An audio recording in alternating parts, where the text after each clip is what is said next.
ಇದು love mocktail 3 cinema release ಆದಮೇಲೆ development ಆಗಿರೋ ಘಟನೆಗಳ ಬಗ್ಗೆ ಮಾತಾಡೋಕ್ಕೆ ನಾನು ಮತ್ತು ರಾಘವೇಂದ್ರ ನಾಯಕ್ ಅವರು ಬಂದಿದ್ದೀವಿ. ಇವತ್ತು ಬೆಳಿಗ್ಗೆ ಮಾಡಿದಂಥ ಕೆಲವು ಅಲಿಗೇಷನ್ಸ್ಗಳಿಗೆ ಡಾರ್ಲಿಂಗ್ ಕೃಷ್ಣ ಅವರಿಗೆ ನಮ್ಮ ಕಡೆಯಿಂದ ಏನು ಎಲ್ಲ ನಡೆದಿದೆ ಅದ್ರ ಬಗ್ಗೆ ನಾನು ಸಂಪೂರ್ಣವಾಗಿ ವಿವರ ಕೊಡೋಕ್ಕೆ ಬಂದಿದ್ದೀನಿ. 2023 ಆಗಸ್ಟ್ 31ನೇ ತಾರೀಕು ನಾವು 11 ಗಂಟೆಗೆ ಅವರು ಅಪಾರ್ಟ್ಮೆಂಟ್ಗೆ ಕತೆ ಹೇಳೋಕ್ಕೆ ಹೋಗಿದ್ವಿ. ಅವರ ಅಪಾರ್ಟ್ಮೆಂಟು ಒಳಗಡೆಗೆ ಹೋಗಬೇಕಪ್ಪ ಅಂತಂದರೆ ಒಂದು ಚೆಕ್ಕಿಂಗ್ ಇರುತ್ತೆ ಅವ್ರದ್ದು ಅಪಾರ್ಟ್ಮೆಂಟ್ ಒಳಗಡೆಗೆ. ಅಲ್ಲಿ ಸೆಕ್ಯೂರಿಟಿ ಚೆಕ್ ಇರುತ್ತೆ. ಆ ಸೆಕ್ಯೂರಿಟಿ ಚೆಕ್ಕಲ್ಲಿ ಟೈಮು ಮತ್ತು ಯಾರ್ಯಾರು ಹೋಗಿದ್ದೀವಿ ಅನ್ನೋದು ಡೀಟೇಲ್ ಇರುತ್ತೆ, ಕಾರ್ ನಂಬರು ಇರುತ್ತೆ. ಅದನ್ನು ಮುಗಿಸ್ಕೊಂಡು ವಾಪಸ್ಸು ಎಷ್ಟು ಗಂಟೆಗೆ ಬಂದ್ವಿ ಅನ್ನೋದನ್ನು ಅದು ರೆಕಾರ್ಡ್ ಆಗಿರುತ್ತೆ. ನಾವು 2 ನಿಮಿಷ ಕತೆ ಹೇಳಿದ್ದೀವ, ಅವರಿಗೆ 2 ಅವರ್ ಕತೆ ಹೇಳಿದ್ದೀವ ಅನ್ನೋದು ಸಾಕ್ಷಿ ಸಮೇತ ಅವರ ಏನು ಸೆಕ್ಯೂರಿಟಿ ಚೆಕ್ಕಲ್ಲಿರುತ್ತೆ. ಮತ್ತು ಸಾಧ್ಯ ಆದರೆ ಅವರ ತುಂಬ ದೊಡ್ಡ ಅಪಾರ್ಟ್ಮೆಂಟ್ ಅದು. ಆ ಅಪಾರ್ಟ್ಮೆಂಟಲ್ಲಿ CCTVಗಳು ಸಾಕಷ್ಟು ಇರ್ತವೆ. ಆ ಸಾಕಷ್ಟು CCTVಯಲ್ಲೂ ನಾವು ಅವರಿಗೆ ಎಷ್ಟೊತ್ತು ಕತೆ ಹೇಳಿದ್ದೀವಿ ಮತ್ತು ಅವ್ರ ಜೊತೆಗೆ ಎಷ್ಟೊತ್ತು ಟೈಮ್ ಸ್ಪೆಂಡ್ ಮಾಡಿದ್ದೀವಿ ಅನ್ನೋದು ರೆಕಾರ್ಡ್ ಆಗಿರುತ್ತೆ. ಅದು ನಾವು ಮುಂದೆ ಯಾವುದೇ ಸಂದರ್ಭದಲ್ಲಿ ಅದನ್ನು ಬಳಸ್ಕೊಂಡು ಹೋಗ್ಬೋದು. ನಾವು ಅವರಿಗೆ ರಾಘವೇಂದ್ರ ನಾಯಕ್ ಅವರು ಕಥೆಯನ್ನು ನನಗೆ 2022 ಟೈಮಲ್ಲಿ ನನಗವರು ಒಂದು ಲೈನ್ ಹೇಳಿದ್ರು. ಆ ಲೈನು ನನಗೆ ತುಂಬ ಇಷ್ಟ ಆಯಿತು, ತುಂಬ ಚೆನ್ನಾಗಿದೆ. ನಾನು ಡೈರೆಕ್ಟ್ ಮಾಡಿ ಸುಮಾರು ವರ್ಷ ಆಗಿತ್ತು. ನಾನು ಡೈರೆಕ್ಟ್ ಮಾಡೋಕ್ಕೆ ಕಾಯ್ತಾ ಇದ್ದೀನಿ, ಒಂದು ಒಳ್ಳೆ ಕತೆ ಸಿಕ್ಕರೆ ಚೆನ್ನಾಗಿರುತ್ತೆ ಅಂತ ನಾನು ಅವ್ರ ಕಥೆನ ಸೆಲೆಕ್ಟ್ ಮಾಡಿಕೊಂಡೆ. ಆ ಕತೆ ನಾವು ಸುಮಾರು ಒಂದು 5-6 ತಿಂಗಳು ವರ್ಕ್ ಮಾಡಿ ಅದನ್ನು ಸ್ಕ್ರೀನ್ ಪ್ಲೇ ಎಲ್ಲ ಮಾಡಿದ್ವಿ. ಸ್ಕ್ರೀನ್ ಪ್ಲೇ ಆದಮೇಲೆ ನಾವು ಡಾರ್ಲಿಂಗ್ ಕೃಷ್ಣ ಅವರಿಗೆ ನಾವು ಆ ಕಥೆನ ಹೇಳಿದ್ವಿ. ಅದಲ್ಲದೆ ಆ ಕಥೆನ ನಾವು ಸುಮಾರು 5-6 ತಿಂಗಳು ವರ್ಕ್ ಮಾಡೋ ಟೈಮಲ್ಲಿ ಸುಮಾರು ಒಂದು 5-6 ಜನ ರೈಟರ್ಸ್ಗಳಿಗೆ ಹೇಳಿದ್ವಿ. ಅದರಲ್ಲಿ ಮೇನು ಆಕಾಶ್ ಶ್ರೀವಾತ್ಸವ್ ಡೈರೆಕ್ಟ್ರ್ ಒಬ್ಬರಿದ್ದಾರೆ, ಅದ್ರ ಜೊತೆಗೆ ತಮಿಳ್ ಕೆಲವು ರೈಟರ್ಸ್ ಇದ್ದಾರೆ, ಆಮೇಲೆ ಮತ್ತು ಕನ್ನಡದಲ್ಲೂ ಕೆಲವು ರೈಟರ್ಸ್ ಇದ್ದಾರೆ. ಅವ್ರ ಸಮ್ಮುಖದಲ್ಲಿ 2-3 ರೀಡಿಂಗು ಆಗಿದೆ ಈ ಕಥೆದು. ಅವರಿಗೆ ಹೋಗೋಕ್ಕಿಂತ ಮುಂಚೆ ಅವ್ರ ಹತ್ರ ಹೋಗಿ ನಾವು ಡೀಟೇಲಾಗಿ ಕತೆ ಹೇಳಿದ್ವಿ. ಆ ಕತೆ ಬಗ್ಗೆ ರಾಘವೇಂದ್ರ ನಾಯಕ್ ಅವರು ಡೀಟೇಲಾಗಿ ಹೇಳ್ತಾರೆ ನಿಮಗೆ ಏನಾಯಿತು ಅಂತ. ಅವರ ಏನು ಅವ್ರ ಮುಂದಿನ ಪ್ರಶ್ನೆ ಅವ್ರು ಏನು ಹೇಳಿದ್ದೇನು ಅಂತಂದರೆ, ಸಿನಿಮಾ ಮುಗಿದು ನೋಡ್ಕೊಂಡು ಬಂದು ನಾನು ಕಾಲ್ ಮಾಡಿದೆ 1 ಗಂಟೆಗೆ ಅಂತ ಅವ್ರು ಹೇಳಿದರು. ನಾನು 12:53ಕ್ಕೆ ನಾನು ಅವರಿಗೆ ಓರಿಯನ್ ಮಾಲಲ್ಲಿ ನಾನು 10 ಗಂಟೆ ಶೋಗೆ ನಾನು ಅವ್ರದ್ದು ಬುಧವಾರ ಸಿನಿಮಾ ನೋಡಿದೆ. ಬುಧವಾರ ಸಿನಿಮಾ 10 ಗಂಟೆಗೆ ಶೋ ನೋಡಿ ಪೇಯ್ಡ್ ಪ್ರೀಮಿಯರಲ್ಲಿ ಸಿನಿಮಾನ ನೋಡಿ ನಾನು ಅವರಿಗೆ 10:53ಕ್ಕೆ ನಾವು ಮಾಡಿರೋ ಕತೆನ ಅವರು ಬಳಸ್ಕೊಂಡಿದ್ದಾರಲ್ಲ ಅನ್ನೋ ಒಂದು ಉದ್ದೇಶಕ್ಕೆ ಒಂದು ಮೆಸೇಜ್ ಹಾಕಿದೆ. ನಾನು ಫೋನ್ ಮಾಡಿಲ್ಲ, ಅದು ರೆಕಾರ್ಡ್ ಸಮೇತ ಅವ್ರ ಮೊಬೈಲಲ್ಲೂ ಇರುತ್ತೆ, ನನ್ನ ಮೊಬೈಲ್ ಇರುತ್ತೆ, ಅದು ಸಾಕ್ಷಿ ಸಮೇತ ನಾವು ಕೊಡ್ತೀವಿ. ನಾನು 12:53ಕ್ಕೆ ನಾನು ಅವರಿಗೆ ವಾಯ್ಸ್ ಮೆಸೇಜ್ ಹಾಕಿದೆ. ವಾಯ್ಸ್ ಮೆಸೇಜ್ ಹಾಕಿದ್ದ ತಕ್ಷಣವೇ ನನಗೆ ಕಾಲ್ ಮಾಡಿದ್ರು. ಅವರು ತಕ್ಷಣವೇ ಕಾಲ್ ಮಾಡಿದ್ರು. ನಾನು ಅದರಲ್ಲಿ ಹೇಳಿದ್ದೆ ವಾಯ್ಸ್ ಮೆಸೇಜಲ್ಲಿ, ನಿಮ್ಮ ಸಿನಿಮಾ ನಾನು ನೋಡಿದೆ, ಸಿನಿಮಾ ಚೆನ್ನಾಗಿದೆ, ನಿಮಗೆ ಒಳ್ಳೆಯದಾಗಲಿ. ಆದರೆ ನಾವು 2023ಯಲ್ಲಿ ಬಂದು ನಿಮಗೊಂದು ಕತೆ ಹೇಳಿದ್ದೀವಿ. ಆ ಕತೆಯ ಕೋರ್ ಪಾಯಿಂಟು ಅಂದರೆ ಆತ್ಮ ಅನ್ನೋದು ಏನಿರುತ್ತೆ ಅದನ್ನು ಬಳಸ್ಕೊಂಡು ನೀವು ಸಿನಿಮಾನ ಮಾಡಿದ್ದೀರಾ. ಸೆಕೆಂಡ್ ಹಾಫು ಇಂಟ್ರೋ ಬ್ಲಾಕಿಂದ ಹಿಡಿದು ಸಿನಿಮಾ ಕ್ಲೈಮ್ಯಾಕ್ಸ್ ಆಗೋವರೆಗೂ ನಾವೇನು ನಿಮ್ಮ ಕತೆ ಹೇಳಿದ್ದೀವಿ ಆ ಕಥೆಯನ್ನು ಸಂಪೂರ್ಣ ನೀವು ಇದರಲ್ಲಿ ಬಳಸ್ಕೊಂಡಿದ್ದೀರಾ. ಕೋರ್ ಪಾಯಿಂಟು, ಸೀನ್ಸ್ ಅಂತ ಹೇಳ್ತಾ ಇಲ್ಲ, ಅದರ ಆತ್ಮನ ನೀವು ಬಳಸ್ಕೊಂಡಿದ್ದೀರಾ ಅಂತ ನಾನು ಅವ್ರಿಗೆ ಅಲಿಗೇಷನ್ ಮಾಡಿದೆ. ನಾನು ಕೇಳಿದ್ದೆ ನೆನಪಿಲ್ಲಲ್ಲ ಅಂತ 1-2 ಸತಿ ಹೇಳಿದ್ರು. ನಾನು ಡೇಟ್ ಸಮೇತ ಹೇಳಿದಾಗ ಹೌದೌದು ಬಂದಿದ್ರು, ಅದು ಯಾವುದೋ ಒಂದು ಕತೆ ಹೇಳಿದ್ರಿ, ನಾವು ಅದನ್ನು ಬಳಸ್ಕೊಂಡಿಲ್ಲ ಅಂತ ಅವರು ಹೇಳಿದರು. ಅಷ್ಟಕ್ಕೆ ಅದು ಕಾಲ್ ಮುಗೀತು. ನೆಕ್ಸ್ಟ್ ಡೇ ಇತ್ತು, ನಾನು ಪ್ರೂಫ್ ಸಮೇತ ನಾನು ಅವ್ರಿಗೆ ಕಳಿಸ್ದೆ. 2023 ಡಿಸೆಂಬರಲ್ಲಿ ನಾವು ಡೈಲಾಗ್ ರೈಟರ್ ರಘು ನಿಡುವಳ್ಳಿ ಅವರಿಗೆ ನಾವು ಮೇಲ್ ಮುಖಾಂತರ ಅವರಿಗೆ ನಾವು ಇಡೀ ಸ್ಕ್ರಿಪ್ಟನ್ನು ನಾವು ಅವರಿಗೆ ಕಳಿಸಿದ್ವಿ. ಆ ಮೇಲ್ ಡೀಟೇಲು ನಾನು ಅವರಿಗೆ ಕಳಿಸ್ದೆ. ಮೇಲಲ್ಲಿ ಇವರು ನನಗೆ ಕಳಿಸಿರೋ ಡೀಟೇಲ್ ಕಳಿಸಿದ್ರು, ಸಿನಾಪ್ಸಸ್ ಜೊತೆಗೆ ಅದರದ್ದು ಕತೆ ಜೊತೆಗೆ, ಮತ್ತು ಆ ಕತೆಗೆ ನಮಗೆ ಇನ್ಸ್ಪೈರ್ ಆಗಿರುವಂಥ ಒಂದು ಇನ್ಸಿಡೆಂಟ್ ಸಮೇತ ಇವರು ನನಗೆ ಸಿನಾಪ್ಸಸ್ಸು ಮತ್ತು ಮೇಲ್ ಕಳಿಸಿರುವಂಥ ಡೀಟೇಲು ಕಳಿಸಿದ್ರು.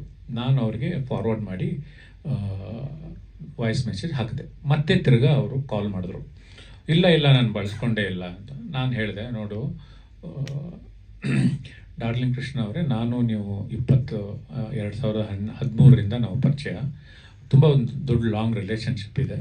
ನಿಮ್ಮ ಮನಸ್ಸಾಕ್ಷಿ ಒಪ್ಕೊಂಡ್ರೆ ಒಪ್ಕೊಳ್ಳಿ, ಇಲ್ಲ ಅಂತಂದರೆ ಬಿಟ್ಬಿಡಿ ಅಂತಂದೆ. ಇಲ್ಲ, ನನ್ನ ಮಗಳು ಸಾಕ್ಷಿಯಾಗಿ ಹೇಳ್ತಾ ಇದ್ದೀನಿ, ನಾನು ಹೆಂಡತಿ ಪ್ರಮಾಣ ಮಾಡಿ ಹೇಳ್ತೀನಿ, ನೀವು ದೇವ್ರನ್ನ ತುಂಬ ನಂಬ್ತೀರಾ, ನೀವು ದೇವ್ರನ್ನ ನಂಬೋದಾದರೆ ನನ್ನ ಹೆಂಡತಿ ಮತ್ತು ನನ್ನ ಮಗು ಮೇಲೆ ಆಣೆ ಮಾಡಿ ಹೇಳ್ತೀನಿ, ನಾನು ನಿಮ್ಮ ಕಥೆನ ನಾನು ಬಳಸ್ಕೊಂಡಿಲ್ಲ ಅಂತಂದರು. ಆಯಿತು, ನಿಮ್ಮ ಆತ್ಮಸಾಕ್ಷಿಗೆ ಈ ವಿಷಯನ ಇದನ್ನು ಬಿಟ್ಬಿಡ್ತೀನಿ ಅಂತ ನಾನು ಶುಕ್ರವಾರ ನಾನು ಈ ವಿಷಯನ ಬಿಟ್ಟೆ. ನಾನು ಅಲ್ಲಿಗೆ ಆಯಿತು, ಸರಿ ನಿಮ್ಮ ಆತ್ಮಸಾಕ್ಷಿನೇ ಒಪ್ಕೊಳ್ಳಲ್ಲ ಅಂತಂದಮೇಲೆ ಸರಿ, ಇದಕ್ಕೆ ಮೇಲೆ ನಿಮ್ಮ ಜೊತೆಗೆ ವಾದ ಮಾಡಿ ಮತ್ತು ನಿಮಗೆ ಪದೇ ಅದನ್ನು ಹೇಳಿ ಏನು ಪ್ರಯೋಜನ ಇಲ್ಲ ಅಂತ ನಾನು ಅದನ್ನು ಬಿಟ್ಟೆ. ಅದಾದಮೇಲೆ ನಂದು ಏನು ಅಂದರೆ, ಇವ್ರ ಹತ್ರ ಕಥೆಯ ರೈಟ್ಸ್ ನನ್ನ ಹತ್ರ ಇದೆ, ಅಂದರೆ ಅದಕ್ಕೆ ರೈಟಿಂಗಿಗೆ ಮತ್ತು ಎಲ್ಲದಕ್ಕೂ ಇವ್ರಿಗೆ ರೆಕಮೆಂಡೇಶನ್ ನಾನು ಪೇ ಮಾಡಿದ್ದೀನಿ. ಜಿ ಸಿನಿಮಾಸ್ ಪರವಾಗಿ ಈ ಕಥೆನ ನಾನು ತೊಗೊಂಡಿದ್ದೀನಿ. ಆದ್ದರಿಂದ ನಾನು ಇಷ್ಟನ್ನು ನಾನು ಮಾಡಿ ನಾನು ಮುಗಿಸಿದೆ. ಆಯಿತು, ಸರಿ, ಡಾರ್ಲಿಂಗ್ ಕೃಷ್ಣ ಸುಮಾರು ವರ್ಷದಿಂದ ನನಗೆ ಪರಿಚಯ ಇರೋ ವ್ಯಕ್ತಿ ಮತ್ತು ನನ್ನ ಫ್ರೆಂಡು ಅಂತ ನಾನು ಅದನ್ನು ಬಿಟ್ಟು ಆದಮೇಲೆ ಒಬ್ಬ ರೈಟರ್ ಆಗಿ ಅವರಿಗೆ ಒಂದು ತವಕ ಇರುತ್ತೆ. ಅದಾದಮೇಲೆ ಏನು ನಡೀತು ಅನ್ನೋದನ್ನು ರಾಘವೇಂದ್ರ ನಾಯಕ್ ಅವರು ಹೇಳ್ತಾರೆ. ಅದಾದಮೇಲೆ ನನಗೆ ಆ್ಯಕ್ಚುಲಿ ನನ್ನ ಸರ್ಕಲಲ್ಲಿ ನನ್ನ ಇಂಡಸ್ಟ್ರಿ ಫ್ರೆಂಡ್ಸ್ ಎಲ್ಲರಿಗೂ ಗೊತ್ತಿತ್ತು. ಯಾಕಂದರೆ ತುಂಬ ಜನ ಫೋನ್ ಮಾಡಿ ನನಗೆ ಸ್ಯಾಟರ್ಡೇ ನೀನು ಹೇಳಿದ ಕತೆ ಇದೆ, ಸೆಕೆಂಡ್ ಹಾಫಲ್ಲಿ ಅದೇ ಮಾಡಿಕೊಟ್ಟಿದ್ದಾರೆ. ಆಮೇಲೆ ನಾನು ಕೃಷ್ಣ ಅವ್ರಿಗೆ ಕತೆ ಹೇಳಿದ್ದು ನಾನು ಶೇರ್ ಮಾಡ್ತೀನಿ, ಯಾಕಂದ್ರೆ ನಮ್ಮ ಡೈಲಾಗ್ ರೈಟ್ರಿಗೆ ಗೊತ್ತು, ಅವ್ರಿಗೆಲ್ಲ 5-6 ವರ್ಷದ ಹಿಂದೆನೇ ಗೊತ್ತು ಆ ಕತೆ. ಗುರು ಸರ್ಗೆ ನಾನು ಯಾವಾಗ ಹೇಳಿದ್ದೀನಿ ಅದಕ್ಕೆ ಮುಂಚೆನೇ ಅದು 2-3 ಸಲ ನಾನೇ ಸಿನಿಮಾ ಮಾಡಬೇಕಂತ ಹೋಗಿದ್ದೀನಿ. ನಿಮ್ಮ ಒಬ್ಬ ಜರ್ನಲಿಸ್ಟ್ ಅವ್ರಿಗೂ ಕೂಡ ತುಂಬ ಗೊತ್ತು, ನಾನು ಅವ್ರ ಹೆಸರು ಹೇಳಲ್ಲ, ಅವರು ನಿಮಗೆ ಗೊತ್ತಿರುತ್ತೆ, ನಂಗೆ ತುಂಬ ಆತ್ಮೀಯರವರು. ಅವರು ಕೂಡ ಒನ್ ಆಫ್ ದಿ ಪ್ರೊಡ್ಯೂಸರ್ ಜೊತೆ ಮೀಟ್ ಮಾಡಿಸಿ ಅದೇ ಕತೆ ನಾನು ಹೇಳಿದ್ದೀನಿ ಒಂದು 6-7 ಇಯರ್ಸ್ ಬ್ಯಾಕು. ಸೊ ಅವರೆಲ್ಲ ಹೇಳಿದಾಗ ನಂಗೆ ಬೇಸರ ಆಗಿ, ಒಬ್ಬ ರೈಟ್ರು ಒಂದು ಕಥೆನ ಹಿಂಗೆ ಈಸಿಯಾಗಿ ಬ್ರೀಚ್ ಮಾಡ್ತಾರೆ ಅನ್ನೋದು ಬೇಜಾರಲ್ಲಿ ನಾನೊಂದು ಇಂಡೈರೆಕ್ಟಾಗಿ ಯಾರು ಹೆಸರನ್ನ ಹೇಳಿದೆ ನಾನು ಒಂದು ಪೋಸ್ಟ್ ಮಾಡಿದ್ದೆ ಸಂಡೇ. ಸೊ ಅಂದರೆ ಹೆಂಗೆ ನಾವು ಪ್ರಿಕಾಷನ್ಸ್ ತಗೋಬೇಕು ಒಂದು ಕಥೆನ ಒಬ್ರಿಗೆ ಹೇಳಬೇಕಾದ್ರೆ, ಅಂದರೆ ಎಷ್ಟೇ ದೊಡ್ಡ ವ್ಯಕ್ತಿ ಆದರೂ ಕೂಡ ನಾವೊಂದು ಅವತ್ತು ನಮ್ಮ ಹತ್ರ ವಾಯ್ಸ್ ರೆಕಾರ್ಡರ್ ಒಂದು ಇದ್ದಿದ್ರೆ, ನಾನೀಗ ಅಂದರೆ ಕತೆ 1.5-2 ಗಂಟೆ ನಾನು ನರೇಟ್ ಮಾಡಿದ್ದೀನಿ ಅವ್ರಿಗೆ, ಅದಕ್ಕೆ ಮುಂಚೆ ಮಾತಾಡಿದ್ದು ಅದಾದಮೇಲೆ ಕತೆ ಮೇಲೆ ಡಿಸ್ಕಷನ್ ಆಗಿದೆ ಎಲ್ಲ ಅದರಲ್ಲಿ ರೆಕಾರ್ಡ್ ಆಗ್ತಿತ್ತು. ಸೊ ಅದರಿಂದ ಈಸಿಯಾಗಿ ನಾವು ಅದನ್ನು ಇದು ಮಾಡ್ಬೋದಿತ್ತು. ಅದರಿಂದ ನಾನು ಬೇಸರವಾಗಿ ಅದೆಲ್ಲ ಡೀಟೇಲ್ ಏನೇನು ಮಾಡ್ಬೋದು, SWL ರಿಜಿಸ್ಟ್ರೇಷನ್ ಮಾಡಬೇಕು, ಪ್ರತಿ ಹಂತದ ಕಥೆಯನ್ನು ನಾವು ಮೇಲ್ ಮಾಡ್ಕೋಬೇಕು. ಸೊ ಎಲ್ಲರಿಗೂ ಒಂದು ಮಾನದಂಡ ಆಗಲಿ ಅನ್ನೋ ಕಾರಣಕ್ಕೆ ನಾನು ಅದನ್ನು ನೋವಿಂದ ಮೇಲ್ ಮಾಡಿದ್ದು. ಆ ಪೋಸ್ಟು ಸಿಕ್ಕಾಪಟ್ಟೆ ವೈರಲ್ ಆಯಿತು. ಆಮೇಲೆ ಅದನ್ನು ಡಾಟ್ ಕನೆಕ್ಟ್ ಮಾಡಿಕೊಂಡು ಯಾರಿಗೆ ನಾನು ಹೇಳಿದ್ದು ಅನ್ನೋದೆಲ್ಲ ಕನೆಕ್ಟ್ ಆಯಿತು. ಆಮೇಲೆ ತುಂಬ ಜನ ಮೀಡಿಯಾದವರು ಮತ್ತು ನನಗೆ ತಂತ್ರಜ್ಞರು, ಡೈರೆಕ್ಟ್ರುಗಳು, ತುಂಬ ಜನ ದೊಡ್ಡ ಡೈರೆಕ್ಟ್ರುಗಳು ಕೂಡ, ನಿಮ್ಗೆ ಅನ್ಯಾಯ ಆಗಿದೆ, ನೀವು ಡೈರೆಕ್ಟಾಗಿ ಹೇಳಿದ್ರು ತಪ್ಪಿಲ್ಲ, ನೀವು ಹಿಂಗೆ ಕಲ್ಲು ಹೊಡೆದು ಬಿಟ್ಟು ಸುಮ್ಮನೆ ಆಗಿಬಿಟ್ರೆ ಅದು ಬೇರೆ ಇದಾಗುತ್ತೆ, ಏನೂ ಆಗಲ್ಲ, ಅದು ನಿಮ್ದು ಅರಣ್ಯ ರೋದನ ಥರ ಆಗಿಬಿಡುತ್ತೆ ಅನ್ನೋ ಥರದಲ್ಲಿ ಹೇಳಿದ್ರು. ಸೊ ಇರಲಿ, ನನಗೇನು ಭಯ ಇಲ್ಲ ಅನ್ನೋ ಥರದಲ್ಲಿ ನಾನು ಏನಾಯಿತು ಅನ್ನೋದು ತುಂಬ ಸಭ್ಯ ಭಾಷೆಯಲ್ಲಿ ತುಂಬ ಪ್ರೊಫೆಷ್ನಲ್ ಆಗಿ ನಾನು ಬರೆದೆ. ದಿಸ್ ಈಸ್ ಹ್ಯಾಪಂಡ್, ನಾನು ಯಾವಾಗ ಗುರುದೇಶ್ ಪಾಂಡೆ ಅವ್ರಿಗೆ ಹೇಳಿದೆ ಅಲ್ಲಿಂದ ಏನಾಯಿತು ಅನ್ನೋದನ್ನು, ಅವ್ರು ಏನು ಹೇಳಿದ್ರು ಅದೇ ಸೇಮ್ ಡೇಟಲ್ಲಿ ಏನಾಯಿತು ಅನ್ನೋದನ್ನು ನೀಟಾಗಿ ಬರೆದೆ. ಅದಾದಮೇಲೆ ನಿಮಗೆ ಗೊತ್ತು ಅದು ಸಿಕ್ಕಾಪಟ್ಟೆ ವೈರಲ್ ಆಗಿ. ಸೊ ಅದಾದಮೇಲೆ ನನಗೆ ಅದನ್ನು ಡಿಫೆಂಡ್ ಮಾಡ್ಕೊಳ್ಳೇಬೇಕೀಗ, ನಾನು ಕತೆ ಅಂತ ನಾನು ಹೇಳಿದ ಮೇಲೆ. ಸೊ ಅದ್ರ ಮೇಲೆ ನಾವು ಚೇಂಬರಿಗೆ ಕಂಪ್ಲೇಂಟ್ ಮಾಡಿದ್ವಿ. ಸೊ ಅದ್ರ ಮೇಲೆ ನಮ್ಮ ಮೇಲೆ ಏನು ಡಿಫಾಮೇಷನ್ ಕೇಸ್ ಹಾಕ್ತಾರೆ ಅಂತೆಲ್ಲ ಬಂತು. ಸೊ ಆ ಥರದ್ದೆಲ್ಲ ಏನೇನೋ ಇನ್ಸಿಡೆಂಟ್ ಆಯಿತು. ಸೊ ಅದನ್ನ ಆದಮೇಲೆ ಈಗ ಇವತ್ತು ಅವರು ಪ್ರೆಸ್ ಮೀಟು ನಾವು ವೆಯ್ಟ್ ಮಾಡ್ತಿದ್ವಿ ಏನು ಹೇಳ್ಬೋದು ಅವ್ರ ಕಡೆಯಿಂದ ಅಂತ. ಬಟ್ ಇಡೀ ಪ್ರೆಸ್ ಮೀಟು ನಾನು ನೋಡಿದಾಗ ಅವರು ಕತೆ ನಾನು ಹೇಳಲಿಲ್ಲ ಅಥವಾ ನಮ್ಮಿಂದ ಇನ್ಸ್ಪೈರ್ ಆಗಿಲ್ಲ ಅನ್ನೋದಕ್ಕೆ ಅವ್ರು ಏನೂ ಡಿಫೆಂಡ್ ಮಾಡ್ಕೊಂಡಿಲ್ಲ. ತುಂಬ ಉಡಾಫೆ ಆಗಿ, ತುಂಬ ವ್ಯಂಗ್ಯವಾಗಿ mister legendary writer, mister legendary director Gurudesh Pandey ಅಂತ ಏನೇನೋ ಹೇಳೋಕ್ಕೆ ಸ್ಟಾರ್ಟ್ ಮಾಡಿದ್ರು, ಅಲಿಗೇಷನ್ ಮಾಡೋಕ್ಕಾದ್ರು. ಇಲ್ಲ, ನಾವು ಮುಂಚೆನೇ ಬರೆದಿದ್ದೀವಿ ಅದನ್ನು, ಅಂದರೆ ಏನಾದ್ರು ಡಾಕ್ಯುಮೆಂಟೇಷನ್ ತೋರಿಸಿದ್ರೆ ನಾವು ಅದನ್ನು ಓಕೆ ಅಪ್ಪ ಒಪ್ಕೊಬೋದಿತ್ತು, ನಾನು ಸಾರಿ ಕ್ಷಮೆನೂ ಕೇಳ್ತಾ ಇದ್ದೆ. ಅವ್ರು ಮುಂಚೆ ನಾವು ಅದೇ ಸ್ಟೋರಿ ಲೈನ್ ಮೇಲೆ ಬರೆದಿದ್ದಾರೆ ಅಂತ ಆ ಥರದವ್ರು ಏನೂ ಮಾಡಲಿಲ್ಲ. ಸೊ ಆಮೇಲೆ ನನ್ನ ಮೇಲೆ ತುಂಬ ಇದನ್ನು ಆರೋಪ ಮಾಡಿದರು. ನಾನು ಅದನ್ನು ಫಸ್ಟಿಂದ ನಾನು ಹೇಳ್ಕೊಂಡು ಬರ್ತೀನಿ, ಒಂದಷ್ಟು ಪಾಯಿಂಟ್ ಮಾಡ್ಕೊಂಡಿದ್ದೀನಿ. ಅವ್ರು ಮೇಜರ್ ಹೇಳಿದ್ದು ಒಂದು ಮೋರ್ ದೆನ್ 10 ಟೈಮ್ಸ್ ಅವರು ಹೇಳಿದ್ದಾರೆ ಗೂಗಲಿಂದ ಕದ್ದಿದ್ದಾರೆ ಅಂತ. ಆಮೇಲೆ ಅಲ್ಲಿ ಕೂಡ ಅವರು ಒಂದು ಏನು ಹೇಳಿದ್ದಾರೆ ಅಂದರೆ, ಇವ್ರು ಬಂದು ನನ್ನ ಕತೆ ಹೇಳಿದ್ದಾರೆ, ಕತೆ ಹೇಳಿ ನನಗೆ ಇಷ್ಟ ಆಗಿದೆ ಅಂತಲೂ ಹೇಳಿದ್ದಾರೆ. ಅಂದರೆ ಅವರು ಕತೆ ಹೇಳಿಲ್ಲ ಅನ್ನೋದು ಹೇಳೋಕ್ಕೆ ಸಾಧ್ಯ ಇಲ್ಲ. ಆಮೇಲೆ 2-3 ನಿಮಿಷ ಕತೆ ಹೇಳಿದ್ದಾರೆ. ಗೂಗಲಲ್ಲಿ ಏನೋ ಒಂದು ತೆಗೆದು ಯಾವುದೋ ಸುಪ್ರೀಂ ಕೋರ್ಟ್ ಕೇಸ್ ಮೇಲೆ 2011 ಕೇಸ್ ಮೇಲೆ ಇದು ತೋರಿಸಿ 2-3 ನಿಮಿಷ ಕತೆ ಹೇಳಿದ್ದಾರೆ ಅಂತ ಹೇಳಿದ್ದಾರೆ. ಖಂಡಿತ ಇಲ್ಲ ಸರ್, ಆಲ್ರೆಡಿ ಹೇಳಿದ್ದಾರೆ. ನಾವು 1.5 ಗಂಟೆ ಮಿನಿಮಮ್ ನಾವು ಅಲ್ಲಿ ಅವ್ರಿಗೆ ನರೇಷನ್ ಕೊಟ್ಟಿದ್ದೀನಿ, ಯಾಕಂದರೆ ಅಷ್ಟೊಂದು ಸ್ಕ್ರೀನ್ ಪ್ಲೇ ಆಲ್ಮೋಸ್ಟ್ ಆಗಿತ್ತು. ಸೊ ಡೀಟೇಲಾಗಿ ಹೇಳಿ. ಸೊ ನಾನು ಅವರಿಗೆ ಈ ಸುಪ್ರೀಂ ಕೋರ್ಟ್ ಕೇಸ್ ಇದೆ ಸರ್, ಇದ್ರದ್ದು ಪಾಯಿಂಟ್ ಮೇಲೆ ನಾವು ಅದನ್ನು ಡೆವಲಪ್ ಮಾಡಿದ್ದು ಅನ್ನೋದು. ಸೊ ಗೂಗಲಿಂದ ಕದಿಯುವ ಅವಶ್ಯಕತೆ ಇಲ್ಲ. ಒಬ್ಬ ನಿರ್ದೇಶಕನಿಗೆ ಒಂದು ಕತೆ ಯಾವ ಇನ್ಸಿಡೆಂಟ್ ಮೇಲೆ ಹುಟ್ಟುತ್ತೆ, ಸೊ ಅಂದರೆ ಯಾವುದೋ ಒಂದು ಘಟನೆ ಮೇಲೆ ಹುಟ್ಟುತ್ತೆ, ನಮ್ಮ ಜೀವನದಲ್ಲಿ ನಡೆದಿರೋ ಯಾವುದೋ ಘಟನೆ ಮುಟ್ಟುತ್ತೆ, ಯಾವುದೋ ಒಂದು ಕ್ರೈಮ್ ಮೇಲೆ ಹುಟ್ಟುತ್ತೆ, ನೂರಾರು ಕೇಸ್ಗಳ ಮೇಲೆ ಸಿನಿಮಾ ಮಾಡಿದ್ದಾರೆ.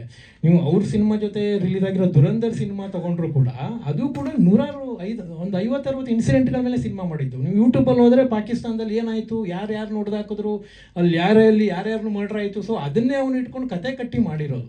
ಸೊ ನಾವು ಒಂದು ಕೇಸ್ ಮೇಲೆ ಕತೆ ಕಟ್ಕೊಂಡು ಮಾಡಿದ್ದು. ಆಮೇಲೆ ನನಗೆ ಅದನ್ನು ಹೈಡ್ ಮಾಡೋ ಉದ್ದೇಶ ಇದೆ, ನಾನು ಹೀರೋಗೆ ಅದನ್ನು ಹೇಳ್ತಾನೆ ಇರಲಿಲ್ಲ. ಸೊ ಅವರಿಗೂ ಅದನ್ನು ತೋರಿಸಿದ್ದೀನಿ ನಾವು, ಅವರೇ ಅದನ್ನು ಇವತ್ತು ನಮಗೆ ಅದನ್ನು ಹೇಳ್ತಾ ಇದ್ರು. ಸೊ ಅದ್ರ ಉದ್ದೇಶ ಎಲ್ಲ ಹೈಡ್ ಮಾಡೋದೇನಿಲ್ಲ. ಆಮೇಲೆ ನಾವು ಸ್ಕ್ರೀನ್ ಪ್ಲೇಲೇ ಎಂಡ್ ಸ್ಕ್ರೋಲಿಂಗ್ ಟೈಟಲ್ಲೇ ಅದನ್ನೆಲ್ಲ ಡೀಟೇಲ್ ಬರ್ತಿದ್ದೀವಿ ನಾವು. ಅದು ನಮ್ಮ ಡಾಕ್ಯುಮೆಂಟೇಷನ್ ಇದೆ 3 ವರ್ಷ. ಇದರಲ್ಲಿ ಎಂಡ್ ಟೈಟಲ್ ಸ್ಕ್ರೋಲ್ ಆಗುತ್ತೆ, ಅದು ಈ ಕೇಸ್ ಹಿಂಗಾಗಿದೆ, ಆಮೇಲೆ ಬಯೋಲಾಜಿಕಲ್ ಪೇರೆಂಟ್ಸ್ ಇದ್ರ ಮೇಲೆ ಬೇರೆ ಏನೇನು ಕೇಸ್ ಆಗಿದೆ, ಯಾವ ಇಸ್ವಿಯಲ್ಲಿ ಏನು ಕೇಸು, ಸುಪ್ರೀಂ, ಇದೆಲ್ಲ ಡೀಟೇಲ್ ಪೇಪರ್ ಕಟ್ಟಿಂಗ್ಸು ನಾವು ಅದೆಲ್ಲ ಎಂಡ್ ಟೈಟಲ್ ತೋರಿಸೋ ಉದ್ದೇಶನೂ ಇದೆ. ಸೊ ಅದರಲ್ಲಿ ಏನೂ ಇಲ್ಲ, ಅವ್ರು ಹೇಳೋ ಆರೋಪದ ಮೇಲೆ ಅದಕ್ಕೆ ಏನೂ ಇಲ್ಲ. ಸೊ ಆಮೇಲೆ ಇನ್ನೊಂದು ಏನು ಅಂದರೆ, ಅವರು ನಮ್ಗೆ ಹೇಳಿದ್ರು ಇನ್ನೊಂದು ಏನಂದರೆ ಕತೆ ನಾವು ಅದನ್ನು ಮಾಡಲಿಲ್ಲ ಅಂತ. ಆವಾಗ ಕತೆ ಹೇಳಿದ ಮೇಲೆ ಅವರು ಒಂದೇ ವಿಚಾರ ಮಾತಾಡಿದ್ದು, ನಾವು ಒಂದು ಮಗು ಮೇಲೆ ಕತೆ ಮಾಡ್ಕೊಂಡಿದ್ವಿ, ಲವ್ ಮಾಕ್ಟೇಲ್ 3. ಯಾಕಂದರೆ 2 ಮಗು ಕಾನ್ಸೆಪ್ಟ್ ಮೇಲೆ ಸಿನಿಮಾ ಆಗೋದ್ರಿಂದ ಸೊ ಕ್ಲಾಶ್ ಆಗುತ್ತೆ, 2 ಬ್ಯಾಕ್ ಟು ಬ್ಯಾಕ್ ಚೆನ್ನಾಗಿರಲ್ಲ. ಆಲ್ರೆಡಿ ನಾವು ಅದು ಅವ್ರದ್ದು ಗೊತ್ತು ಪಾರ್ಟ್ 3 ಆಗಿರೋದ್ರಿಂದ, ಅದು ಸೆಕೆಂಡ್ ಪಾರ್ಟ್ ಮಗು ಮೇಲೆ ಎಂಡ್ ಆಗಿರೋದ್ರಿಂದ ನಾವು ದಟ್ಸ್ ಫೈನ್, ಓಕೆ, ಅವರು ಅದು ಮಗು ಮೇಲೇ ಕತೆ ಮಾಡಬೇಕು ಅವರು ಥರ್ಡ್ ಪಾರ್ಟು. ಸೊ ಆ ಕಾರಣಕ್ಕೆ ಅವರು ಇದನ್ನು ಮಾಡಲ್ಲ ಅಂತ ಹೇಳಿದರು ಅಂತ ನಾವು ಬಂದಿದ್ದೀವಿ. ಸೊ ಮಗು ಮೇಲೆ ಕಥೆಯಿಂದ ಮಾತ್ರಕ್ಕೆ ನಾವು ಹೇಳಿದ ಕಥೆನೇ ಆಗಬೇಕಂತೇನಿಲ್ಲ. ಮಗುವನೀಗ ಅನಾಥಾಶ್ರಮದಿಂದ ತಗೊಂಡ್ಮೇಲೆ ಅವರು ಏನಾದ್ರು ಕತೆ ಮಾಡ್ಬೋದು. ಅಂದರೆ ಮಗುನ ಡೆವಲಪ್ ಆಗುತ್ತೆ, ಅಥವಾ ಮಗುನ ಯಾರು ಕಿಡ್ನಾಪ್ ಮಾಡ್ತಾರೆ, ಅಥವಾ ಮಗುಗೆ ಯಾವುದೋ ಕಾಯಿಲೆ ಬರುತ್ತೆ, ಅಥವಾ ಏನೋ ಮಗು ಜೊತೆ ಟ್ರಾವೆಲ್ ಹೋಗ್ತಾರೆ. ದೇರ್ ಆರ್ ಸೋ ಮೆನಿ, ಮಗು ಮೇಲೆ ತುಂಬ ಕಥೆಗಳು ಬಂದಿದೆ. ಸೊ ನಮಗೇನು ಅಂದರೆ ನಾವು ಕತೆ ಹೇಳಿದ ಮೇಲೆ ಈ ಥರದ್ದೆಲ್ಲ ಆಗಿರೋದ್ರಿಂದ ನಮಗೆ ಅದು ಅನುಮಾನ ಬಂದಿದೆ. ಆಮೇಲೆ ಏನು ನಾವು ಸ್ಟೋರಿ ಸ್ಟ್ರಕ್ಚರ್ ಹೇಳಿದ್ದೀವಿ, ಕಂಪ್ಲೀಟ್ ಸ್ಟೋರಿ ಸ್ಟ್ರಕ್ಚರು ಅದ್ರ ಮೇಲೆ ಇದೆ, ಅದರಲ್ಲಿ ಯಾವುದೇ ಇದಿಲ್ಲ. ಅಲ್ಲಿ ಯಾವುದೋ ಒಂದು ಸೀನು ಹಾಗೆ ಪ್ರಶ್ನೆನೇ ಬರಲ್ಲ. ಒಂದಷ್ಟು ಸೀನು ಅವ್ರ ಪಾತ್ರಧಾರಿ ಸೆಕೆಂಡ್ ಪಾರ್ಟಲ್ಲಿ ಏನು ಬಂದಿದೆ ಅದು ಇಟ್ಕೊಂಡು ಅವ್ರು ಮಾಡ್ಕೊಂಡಿರ್ಬೋದು. ನಾನು ನಿಮಗೆ ಕಥೆನೇ 5 ನಿಮಿಷದಲ್ಲಿ ಹೇಳ್ತೀನಿ, ನಿಮಗೆ ಗೊತ್ತಾಗುತ್ತೆ. ನೀವೆಲ್ಲ ಆಲ್ಮೋಸ್ಟ್ ಆ ಸಿನಿಮಾದಲ್ಲಿ ನೋಡಿದ್ದೀರಾ, ಅದರಲ್ಲಿ ಏನು ನಮಗೆ ಹೇಳೋಕ್ಕೆ ಇದಿಲ್ಲ. ಅಂದರೆ ನಿಮ್ಗೆ ಈಸಿಯಾಗಿ ಅವರು ಏನು ಲಿಫ್ಟ್ ಮಾಡಿದ್ದಾರೆ ಅನ್ನೋದು ನಿಮಗೆ ಗೊತ್ತಾಗುತ್ತೆ, ಅದರಲ್ಲೇನು ಇದೇ ಇಲ್ಲ. ಸೊ ಇದಾದ ಮೇಲೆ ಅವರು ಆಮೇಲೆ ಹೇಳ್ತಾರೆ, ಅಂದರೆ ನೀವು courtroom drama, psycho thriller, ಯಾರಿಗೋ ಕ್ಯಾನ್ಸರ್ ಇರುತ್ತೆ, ಒಂದು ಆರ್ಟಿಸ್ಟ್ ಕ್ಯಾನ್ಸರ್ ಇದ್ಮೇಲೆ ಇನ್ಯಾರು ಸಿನಿಮಾ ಮಾಡ್ಬೋದಾ, ಇವರೇನು ಪೇಟೆಂಟ್ ತೊಗೊಂಡಿದ್ದಾರೆ courtroom drama. Sir courtroom drama ಅಂದ ಮಾತ್ರಕ್ಕೆ ನಾವು ಏನು ಅಷ್ಟು ದಡ್ರಲ್ಲ, ಅಥವಾ ನಿನ್ನೆ ಮೊನ್ನೆ ಬಂದವರಲ್ಲ. ನಾವೊಂದು 20 ವರ್ಷದಿಂದ ಇಂಡಸ್ಟ್ರಿಯಲ್ಲಿ ಒಂದೇ ಸಿನಿಮಾ ಮಾಡಿರ್ಬೋದು. ಈಗ ಕೋರ್ಟ್ ರೂಮ್ ಡ್ರಾಮಾ ಅಂದರೆ ಏನು, ಒಂದು ವಾಟ್ ಬೇಸಿಸ್, ಯಾವ ಕೇಸ್ ಕೋರ್ಟ್ ರೂಮ್ ಡ್ರಾಮಾ ಆಗ್ತಿದೆ, ಅಂದರೆ ಯಾವ್ದು ಮರ್ಡರ್ ಕೇಸ್ ಮೇಲೆ ಆಗ್ತಿದೆಯಾ, ರೇಪ್ ಕೇಸ್ ಮೇಲೆ ಆಗ್ತಿದೆಯಾ, ಅಥವಾ ಯಾವುದು ಕಿಡ್ನಾಪಿಂಗ್ ಕೇಸ್ ಮೇಲೆ ಕೇಸ್ ನಡೀತಿದೆಯಾ. ಸೊ ಇದು ಕೌಂಟ್ ಆಗುತ್ತೆ. ಕೋರ್ಟ್ ರೂಮ್ ಡ್ರಾಮಾ ಅಂದ ಕೂಡಲೇ ನಾವು ಅದನ್ನು ಕತೆ ಅಂತ ನಮಗೆ ಕ್ಲೇಮ್ ಮಾಡೋಕ್ಕೆ ನಾವು ಹೋಗಲ್ಲ. ಆಮೇಲೆ ನಾವು ಕೃಷ್ಣ ಅವರಿಗೆ ಕಥೆನೇ ಹೇಳಲಿಲ್ಲ ಅಂದಿದ್ರೆ ಇಷ್ಟು ವಿಷಯನೇ ಆಗ್ತಾ ಇರಲಿಲ್ಲ. ಮೇ ಬಿ ಅವರಿಗೆ ಸೇಮ್ ಥಿಂಕಿಂಗ್ ಬಂದಿರ್ಬೋದು ಅನ್ನೋದು ನಮಗೆ ಫ್ಲ್ಯಾಶ್ ಆಗ್ತಿತ್ತು. ಸೊ ಅದರಿಂದ ಅವರು ಅದೇನೇನು ಮಾತಾಡಿದ್ದಾರೆ ಉಡಾಫೆಯಾಗಿ, ವ್ಯಂಗ್ಯವಾಗಿ, ಅದೆಲ್ಲ ಅವ್ರಿಗೆ ಅದರ ಸಮರ್ಥನೆ ಮಾಡ್ಕೊಳ್ಳೋಕ್ಕೆ, ಡಿಫೆಂಡ್ ಮಾಡ್ಕೊಳ್ಳೋಕ್ಕೆ ಅವ್ರ ಹತ್ರ ಏನೂ ಇಲ್ಲ ಅನ್ನೋ ಕಾರಣಕ್ಕೆ ಅದು ಒಂದು ಜಸ್ಟಿಫಿಕೇಷನ್ಗಳು ಅನಿಸುತ್ತೆ, ಬಿಟ್ಟರೆ ಬೇರೆ ಏನೂ ಇಲ್ಲ. ಆಮೇಲೆ ತುಂಬ ಸಲ ಅವರು ಸೋಕಾಲ್ಡ್ ಗೂಗಲ್ ರೈಟ್ರು, ಸೊ ಈ ಥರದ್ದೆಲ್ಲ ಏನೇನೋ ಮಾಡಿದ್ದಾರೆ. ನಾನು ಅದ್ರ ಮೇಲೆ ತುಂಬ ಮತ್ತೆ ಹೇಳೋಕ್ಕಾಗಲ್ಲ, ಯಾಕಂದರೆ ನಮ್ದು ಏನಿದೆ ನಾವು ಅದನ್ನು ನೇರವಾಗಿ ಹೇಳ್ತೀವಿ. ಆಮೇಲೆ ಸಿನಿಮಾ ಸೋತ್ರೆ ಬರ್ತಾ ಇದ್ರಾ ಅಂತ ಕೇಳಿದ್ದಾರೆ. ಸೊ ಅದೇ ಸರ್ ಹೇಳಿದ್ದಾರೆ, ಆಲ್ರೆಡಿ ಸೋತಾಗ ಬರೋದಲ್ಲ, ಅವರು ಪೇಯ್ಡ್ ಪ್ರೀಮಿಯರ್ ನೋಡಿನೇ ನಾವು ಫೋನ್ ಮಾಡಿದ್ದೀವಿ, ಸರ್ ಹಿಂಗಾಗಿದೆ ಅಂತ ಬೇಜಾರು. ಆವಾಗಲೇ ನಮಗೆ ಸಿನಿಮಾ ಸೋಲು ಗೆಲುವು ಡಿಸೈಡ್ ಆಗಲ್ಲ ಅಲ್ವಾ. ಪೇಯ್ಡ್ ಪ್ರೀಮಿಯರ್ ಫಸ್ಟ್ ಶೋ ನೋಡಿಕೊಂಡೆ ನಾವು ಅದನ್ನು ಅವ್ರಿಗೆ ಫೋನ್ ಮಾಡಿದ್ದೀವಿ, ಅದರಿಂದ ಏನಾಗಲ್ಲ. ಆಮೇಲೆ ಮಿಲನ್ ಅವರು ಒಂದು ಪೋಸ್ಟ್ ಹಾಕಿದರು, ಅವರು ಯುಗಾದಿಯಲ್ಲಿ ಮಾರ್ಚ್ 23 ಯುಗಾದಿ ಮಾರ್ಚಲ್ಲಿ ಒಂದು ಪೋಸ್ಟ್ ಹಾಕಿದ್ರು ಅವರು. ಆ ಪೋಸ್ಟಲ್ಲಿ ಏನು ಅಂದರೆ ಈ ಥರದ್ದು ಯುಗಾದಿ ವಿಶಸ್ ಮಾಡಿ ಲವ್ ಮಾಕ್ಟೇಲ್ 3 ಅಂತ ಹಾಕಿದರು. ಸೊ ಅದನ್ನು ಇವತ್ತು ಪ್ರೆಸ್ ಮೀಟಲ್ಲಿ ಹೇಳಿದರು. ಅವ್ರಿಗೆ ಅಂದರೆ ಸಾವಿರಾರು ಕಮೆಂಟ್ ಬಂತಂದೆ, ಕತೆ ಹಿಂಗೆ ಮಾಡಿ, ಹಾಗೆ ಮಾಡಿ, ಹೀಗೆ ಮಾಡಿ ಅಂತೆಲ್ಲ ತುಂಬ ಕಮೆಂಟ್ಗಳು ಬಂತು ಅಂತ ಹೇಳಿದ್ರು. ಆವಾಗ ಕೃಷ್ಣ ಅವರು ಹೇಳಿದ್ರು, ಒಂದು ಸಾವಿರಾರು ಜನ ಸಜೆಸ್ಟ್ ಮಾಡಿದ್ದಾರೆ ಹಿಂಗೆ ಕತೆ, ಅದು ಯಾವುದು ಬೇಡ, ಅದಕ್ಕಿಂತ ಅದ್ಭುತವಾಗಿ ನಾವೇನಾದ್ರು ಮಾಡಬೇಕು ಅಂತ ಅವರು ಡಿಸೈಡ್ ಮಾಡಿದ್ರು. ಅಂದರೆ ಅದನ್ನು ಮೀರಿಸುವಷ್ಟು, ಅಂದರೆ 1000 ಕಮೆಂಟಲ್ಲಿ ಬಂದಿರೋದು ಪಾಯಿಂಟ್ ಮೀರಿಸುವಷ್ಟು ಅವರು ಅದ್ಭುತ ಮಾಡಬೇಕು ಅಂತ ಡಿಸೈಡ್ ಮಾಡಿದ್ರಂತೆ. ಅವ್ರು ಏನು ಹೇಳ್ತಾರೆ ಅದು ಯುಗಾದಿ ಅದಾಗಿ 4 ತಿಂಗಳಲ್ಲೇ ನಾವು ಕತೆ ಹೇಳಿದ್ದೀವಿ ಅವ್ರಿಗೆ. ಸೊ ನಾನು ನಿಮಗೆ ಒಂದು ಆ ಡಾಟ್ ಕನೆಕ್ಟ್ ಮಾಡೋಕ್ಕೆ ನಾನು ಹೇಳ್ತಾ ಇರೋದು, ಅವ್ರು ಹೇಳಿರೋದು ಇನ್ಸಿಡೆಂಟ್ ಇಲ್ಲಿ. ಸೊ ಆಮೇಲೆ ನಿಮ್ಮ ಪ್ರೀವಿಯಸ್ ಸಿನಿಮಾ ಯಾರಾದರೂ ಆರೋಪ ಮಾಡುವವರು, ನಿಮ್ಮ ಪ್ರೀವಿಯಸ್ ಸಿನಿಮಾ ಏನು, ಸೊ ಅವ್ರು ಏನು ಮಾಡಿದ್ದಾರೆ ಅಂದ್ಕೊಂಡು ಮಾತಾಡಬೇಕು ಅನ್ನೋ ಥರ. ಸರ್ ಈಗ ನಾನು ಸಕ್ಸಸ್ಫುಲ್ ಅಲ್ಲದೆ ಇರ್ಬೋದು, ಸೊ ನನ್ನ ಯೋಗ್ಯತೆನ ನನ್ನ ಸಕ್ಸಸ್ ಇದ್ರ ಮೇಲೆ ಅಳಿಬಾರ್ದು. ಯಾಕಂದರೆ ನಾನು ಏನು ಪ್ರೂವ್ ಮಾಡಿಲ್ಲ ಅನ್ನೋ ಕಾರಣಕ್ಕೆ ನನ್ನ ಆರೋಪ ಮಾಡಬಾರ್ದು ಅಂತ ಏನಿಲ್ಲ, ಅಥವಾ ನೀವು ಆಲ್ರೆಡಿ ಪ್ರೂವ್ಡ್ ಆಗಿದ್ದೀರಿ ಅನ್ನೋ ಕಾರಣಕ್ಕೆ ನೀವು ಮಾಡಿದ್ದ ತಪ್ಪನ್ನು ನಾನು ತೋರಿಸ್ಬಾರ್ದು ಅಂತಲೂ ಏನಿಲ್ಲ. ಸೊ ಆ ಥರದ್ದು ಅವರು ಏನನ್ನೋ ಹೇಳಿದ್ದಾರೆ. ಸೊ ಅಂದರೆ ಗೆದ್ದವ್ರು ಮಾತ್ರ ಇದು ಮಾಡಬೇಕು, ಗೆದ್ದವ್ರು ಮಾತ್ರ ಆರೋಪ ಮಾಡಬೇಕು, ಉಳಿದವ್ರಿಗೆಲ್ಲ ಮಾಡೋಕ್ಕೆ ಹಕ್ಕಿಲ್ಲ ಅಂತ ಅವರು ಹಂಗೆ ಹೇಳೋಕ್ಕೆ ಆಗಲ್ಲ. ಬೇಕಂದ್ರೆ ತಪ್ಪು ಮಾಡಿದ್ರೆ ಯಾರು ಕೂಡ ಅದು ತಪ್ಪೇ, ನಾವು ಅದನ್ನು ಯಾರು ಬೇಕಾದರೂ ನೇರವಾಗಿ ಹೇಳ್ಬೋದು. ಆಮೇಲೆ ಒಂದ್ಸಲ ಹೇಳ್ತಾರೆ ಗೋವಾಕ್ಕೆ ಹೋಗಿ ಅವ್ರದ್ದೇ ವಿಡಿಯೋ ಬೈಟ್ಸಲ್ಲಿ 4-5 ದಿನದಲ್ಲಿ ಕತೆ ಮಾಡಿದ್ದೀವಿ ಅಂತಾರೆ, ಇನ್ನೊಂದ್ಸಲ 4 ವರ್ಷ ಕತೆ ಮಾಡಿದ್ದಾರೆ ಅಂತಾರೆ. ನನ್ನ ಹತ್ರ ಒಂದು ವಿಡಿಯೋ ಕ್ಲಿಪ್ಪಿಂಗ್ಸೇ ಇದೆ, ನನ್ನ ಸ್ನೇಹಿತರು ಈಗ ನನಗೆ ಕಳಿಸಿದ್ರು ಅದನ್ನು. ಅದರಲ್ಲಿ ಮಿಲನ್ ಅವ್ರು ಹೇಳ್ತಾರೆ, ಸೊ 4-5 ವರ್ಷದಿಂದ ನಾವು 2022 ಕತೆ ಮಾಡೋಕ್ಕೆ ಸ್ಟಾರ್ಟ್ ಮಾಡಿದ್ವಿ, 23-24 ಕತೆ ಮಾಡಿದ್ವಿ ಅಂತ ಮಾಡಿ ಕೊನೆಗೆ ಯಾವುದು ಇಷ್ಟ ಆಗಿಲ್ಲ, ಕೊನೆಗೆ 25 ಒಂದು ಲೈನ್ ಸಿಕ್ತು ಅಂತ. ನಾವು ಆಲ್ರೆಡಿ ಕತೆ ಹೇಳಿ 23 ಅಲ್ಲ ಅವರಿಗೆ, ಸೊ 25 ಒಂದು ಲೈನ್ ಸಿಕ್ತು ಅನ್ನೋ ಥರದಲ್ಲಿ ಹೇಳಿದ್ದಾರೆ. ಆಮೇಲೆ ಸೊ ಅದೆಲ್ಲ ನಾನು ನಿಮಗೆ ಹೇಳ್ತಾ ಇರೋದು ಅಂದರೆ ಅವರು ಕತೆ ನಮ್ಗಿಂತ ಮುಂಚೆ ಮಾಡ್ಕೊಂಡಿಲ್ಲ. ನನಗೆ ಆ್ಯಕ್ಚುಲಿ ಅವ್ರು ಫೋನಲ್ಲಿ ಒಂದ್ಸಲ ಮಾತಾಡುವಾಗ ಹೇಳಿದ್ರು ನಿಮ್ಗೆ ಮುಂಚೆನೇ ನಾವು ಆ ಲೈನ್ ಮಾಡ್ಕೊಂಡಿದ್ದೀವಿ ಅಂತ. ಸೊ ನಾನು ಫೋನ್ ಕನ್ವರ್ಸೇಷನಲ್ಲಿ ಏನು ಹೇಳಿದೆ, ಸರ್ ನಾವೀಗ ಕತೆ ನಿಮಗೆ ನರೇಟ್ ಮಾಡಿದಾಗ ನೀವು ಆಲ್ರೆಡಿ ಅದೇ ಪ್ಯಾಟರ್ನಲ್ಲಿ ಕತೆ ಮಾಡಿದಾಗ ಒಬ್ಬ ಕಾಮನ್ ಸೆನ್ಸ್ ಇರೋರು ಯಾರೇ ಆಗಲಿ, ಈಗ ನಿರ್ದೇಶಕರು, ಈಗ ನಾನೇ ನಿರ್ದೇಶಕ ಅಥವಾ ಇವರೇ ನಿರ್ಮಾಪಕರಾದರೂ ಕೂಡ ಯಾರು ಕತೆ ಹೇಳಿದಾಗ ಇವ್ರ ಹತ್ರ ಆಲ್ರೆಡಿ ಅದೇ ಕತೆ ಲೈನಲ್ಲಿ ಇದ್ದಾಗ ಅವ್ರು ನ್ಯಾಚುರಲಿ ಹೇಳ್ತಾರೆ, ಇಲ್ಲ ಸರ್ ನಾವು ಸೇಮ್ ಹಿಂಗೆ ಕತೆ ಮಾಡ್ಕೊಂಡಿದ್ದೀವಿ. ಸೊ ಹೀಗೆ ಆಗುತ್ತೆ. ಒಂದು ಮಗುನ ಸಾಕ್ತಾರೆ, ಆ ಮಗು ಅಪ್ಪ ಅಮ್ಮ ಬಂದು ಇಂಟ್ರೋಲ್ ಬ್ಲಾಕಲ್ಲಿ ಸರ್ ಇದು ಮಗು ನಮ್ಗೆ ಸೇರಬೇಕು, ನಾವು ಬಯೋಲಾಜಿಕಲ್ ಪೇರೆಂಟ್ಸು, ಆ ಹುಡುಗ ಹೋಗಲ್ಲ ಅಂತಾನೆ. ಸೊ ಆಮೇಲೆ ಅದ್ರ ಮೇಲೆ ಕೇಸ್ ಹಾಕ್ತಾರೆ, ಕೋರ್ಟಿಂದ ನೋಟಿಸ್ ಬರುತ್ತೆ, ಎರಡೂ ಪಾರ್ಟಿಯವರು ಕೋರ್ಟಲ್ಲಿ ಆರ್ಗ್ಯುಮೆಂಟ್ ಆಗುತ್ತೆ. ಬಯೋಲಾಜಿಕಲ್ ಪೇರೆಂಟ್ಸು ಈ ಮಗು ನಮ್ಮದು ಅಂತ ಅಲ್ಲಿ ವಾದ ಮಾಡ್ತಾರೆ, ಇವ್ರು ಸಾಕದ ತಂದೆ ಅವ್ರು ಹೇಳ್ತಾನೆ ನಾನು ಹೆಂಗೆ ಸಿಕ್ತು ಮಗು ಅಂತ ಅವ್ನು ಫ್ಲ್ಯಾಶ್ ಬ್ಯಾಕ್ ಹೇಳ್ತಾರೆ. ಆಮೇಲೆ DNA ಟೆಸ್ಟ್ ನಡೆಯುತ್ತೆ, ಬೇರೆ ಬೇರೆ ಏನೇನು ಪ್ರೊಸೆಸ್. ಈಗ ನೀವು ಲವ್ ಮಾಕ್ಟೇಲ್ ಕೂಡ ಅದೇ ಬೇಸ್ ಮೇಲೆ ಇನ್ನೂ ಡೀಟೇಲ್ ಎಲ್ಲ ಇದೆ ಅದರಲ್ಲಿ, ಇನ್ಸೈಡ್ ಏನೇನು ನಡೆದಿದೆ ಅಂತ. ಸೊ ಟೋಟಲ್ಲು ನಾವು ಆ ಕತೆ ಹಂಗೆ ಬಂದಾಗ ಅವ್ರು ಆಲ್ರೆಡಿ ಮುಂಚೆನೇ ಆ ಕತೆ ಮಾಡ್ಕೊಂಡಿದ್ದಾಗ ಡೆಫಿನೆಟ್ಲಿ ಅವ್ರು ಕೇಳಬೇಕು ನಮಗೆ. ಸೊ ಆವಾಗ ನಾವು ತೋರಿಸ್ತಿದ್ವಿ, ಸರ್ ನೀವು ಓಕೆ ಬರ್ದಿದ್ದೇನಾದ್ರು ತೋರಿಸಿ ಅಂತ ಹೇಳ್ಬೋದು, ಇಲ್ಲ ಬಾಯಿ ಮಾತೆಲ್ಲ ಹೆಂಗೆ ಹೇಳಿದ್ರು ಕೂಡ ಸೊ ಓಕೆ ಸರ್ ಅವ್ರು ಮಾಡ್ಕೊಂಡಿದ್ದಾರೆ ಬಿಡಿ ಅಂತ. ಸೊ ನಾವು ಅದನ್ನು ಹೇಳ್ತಾ ಇದ್ವಿ. ಸೊ ಆ ಥರದ್ದೇನೂ ಆಗಲಿಲ್ಲ. ಸೊ ಹಂಗಾಗಿರೋದ್ರಿಂದ ನಾನು ಅದನ್ನು ಆ ಥರದವ್ರು ಕೇಳಲಿಲ್ಲ ಅದನ್ನು.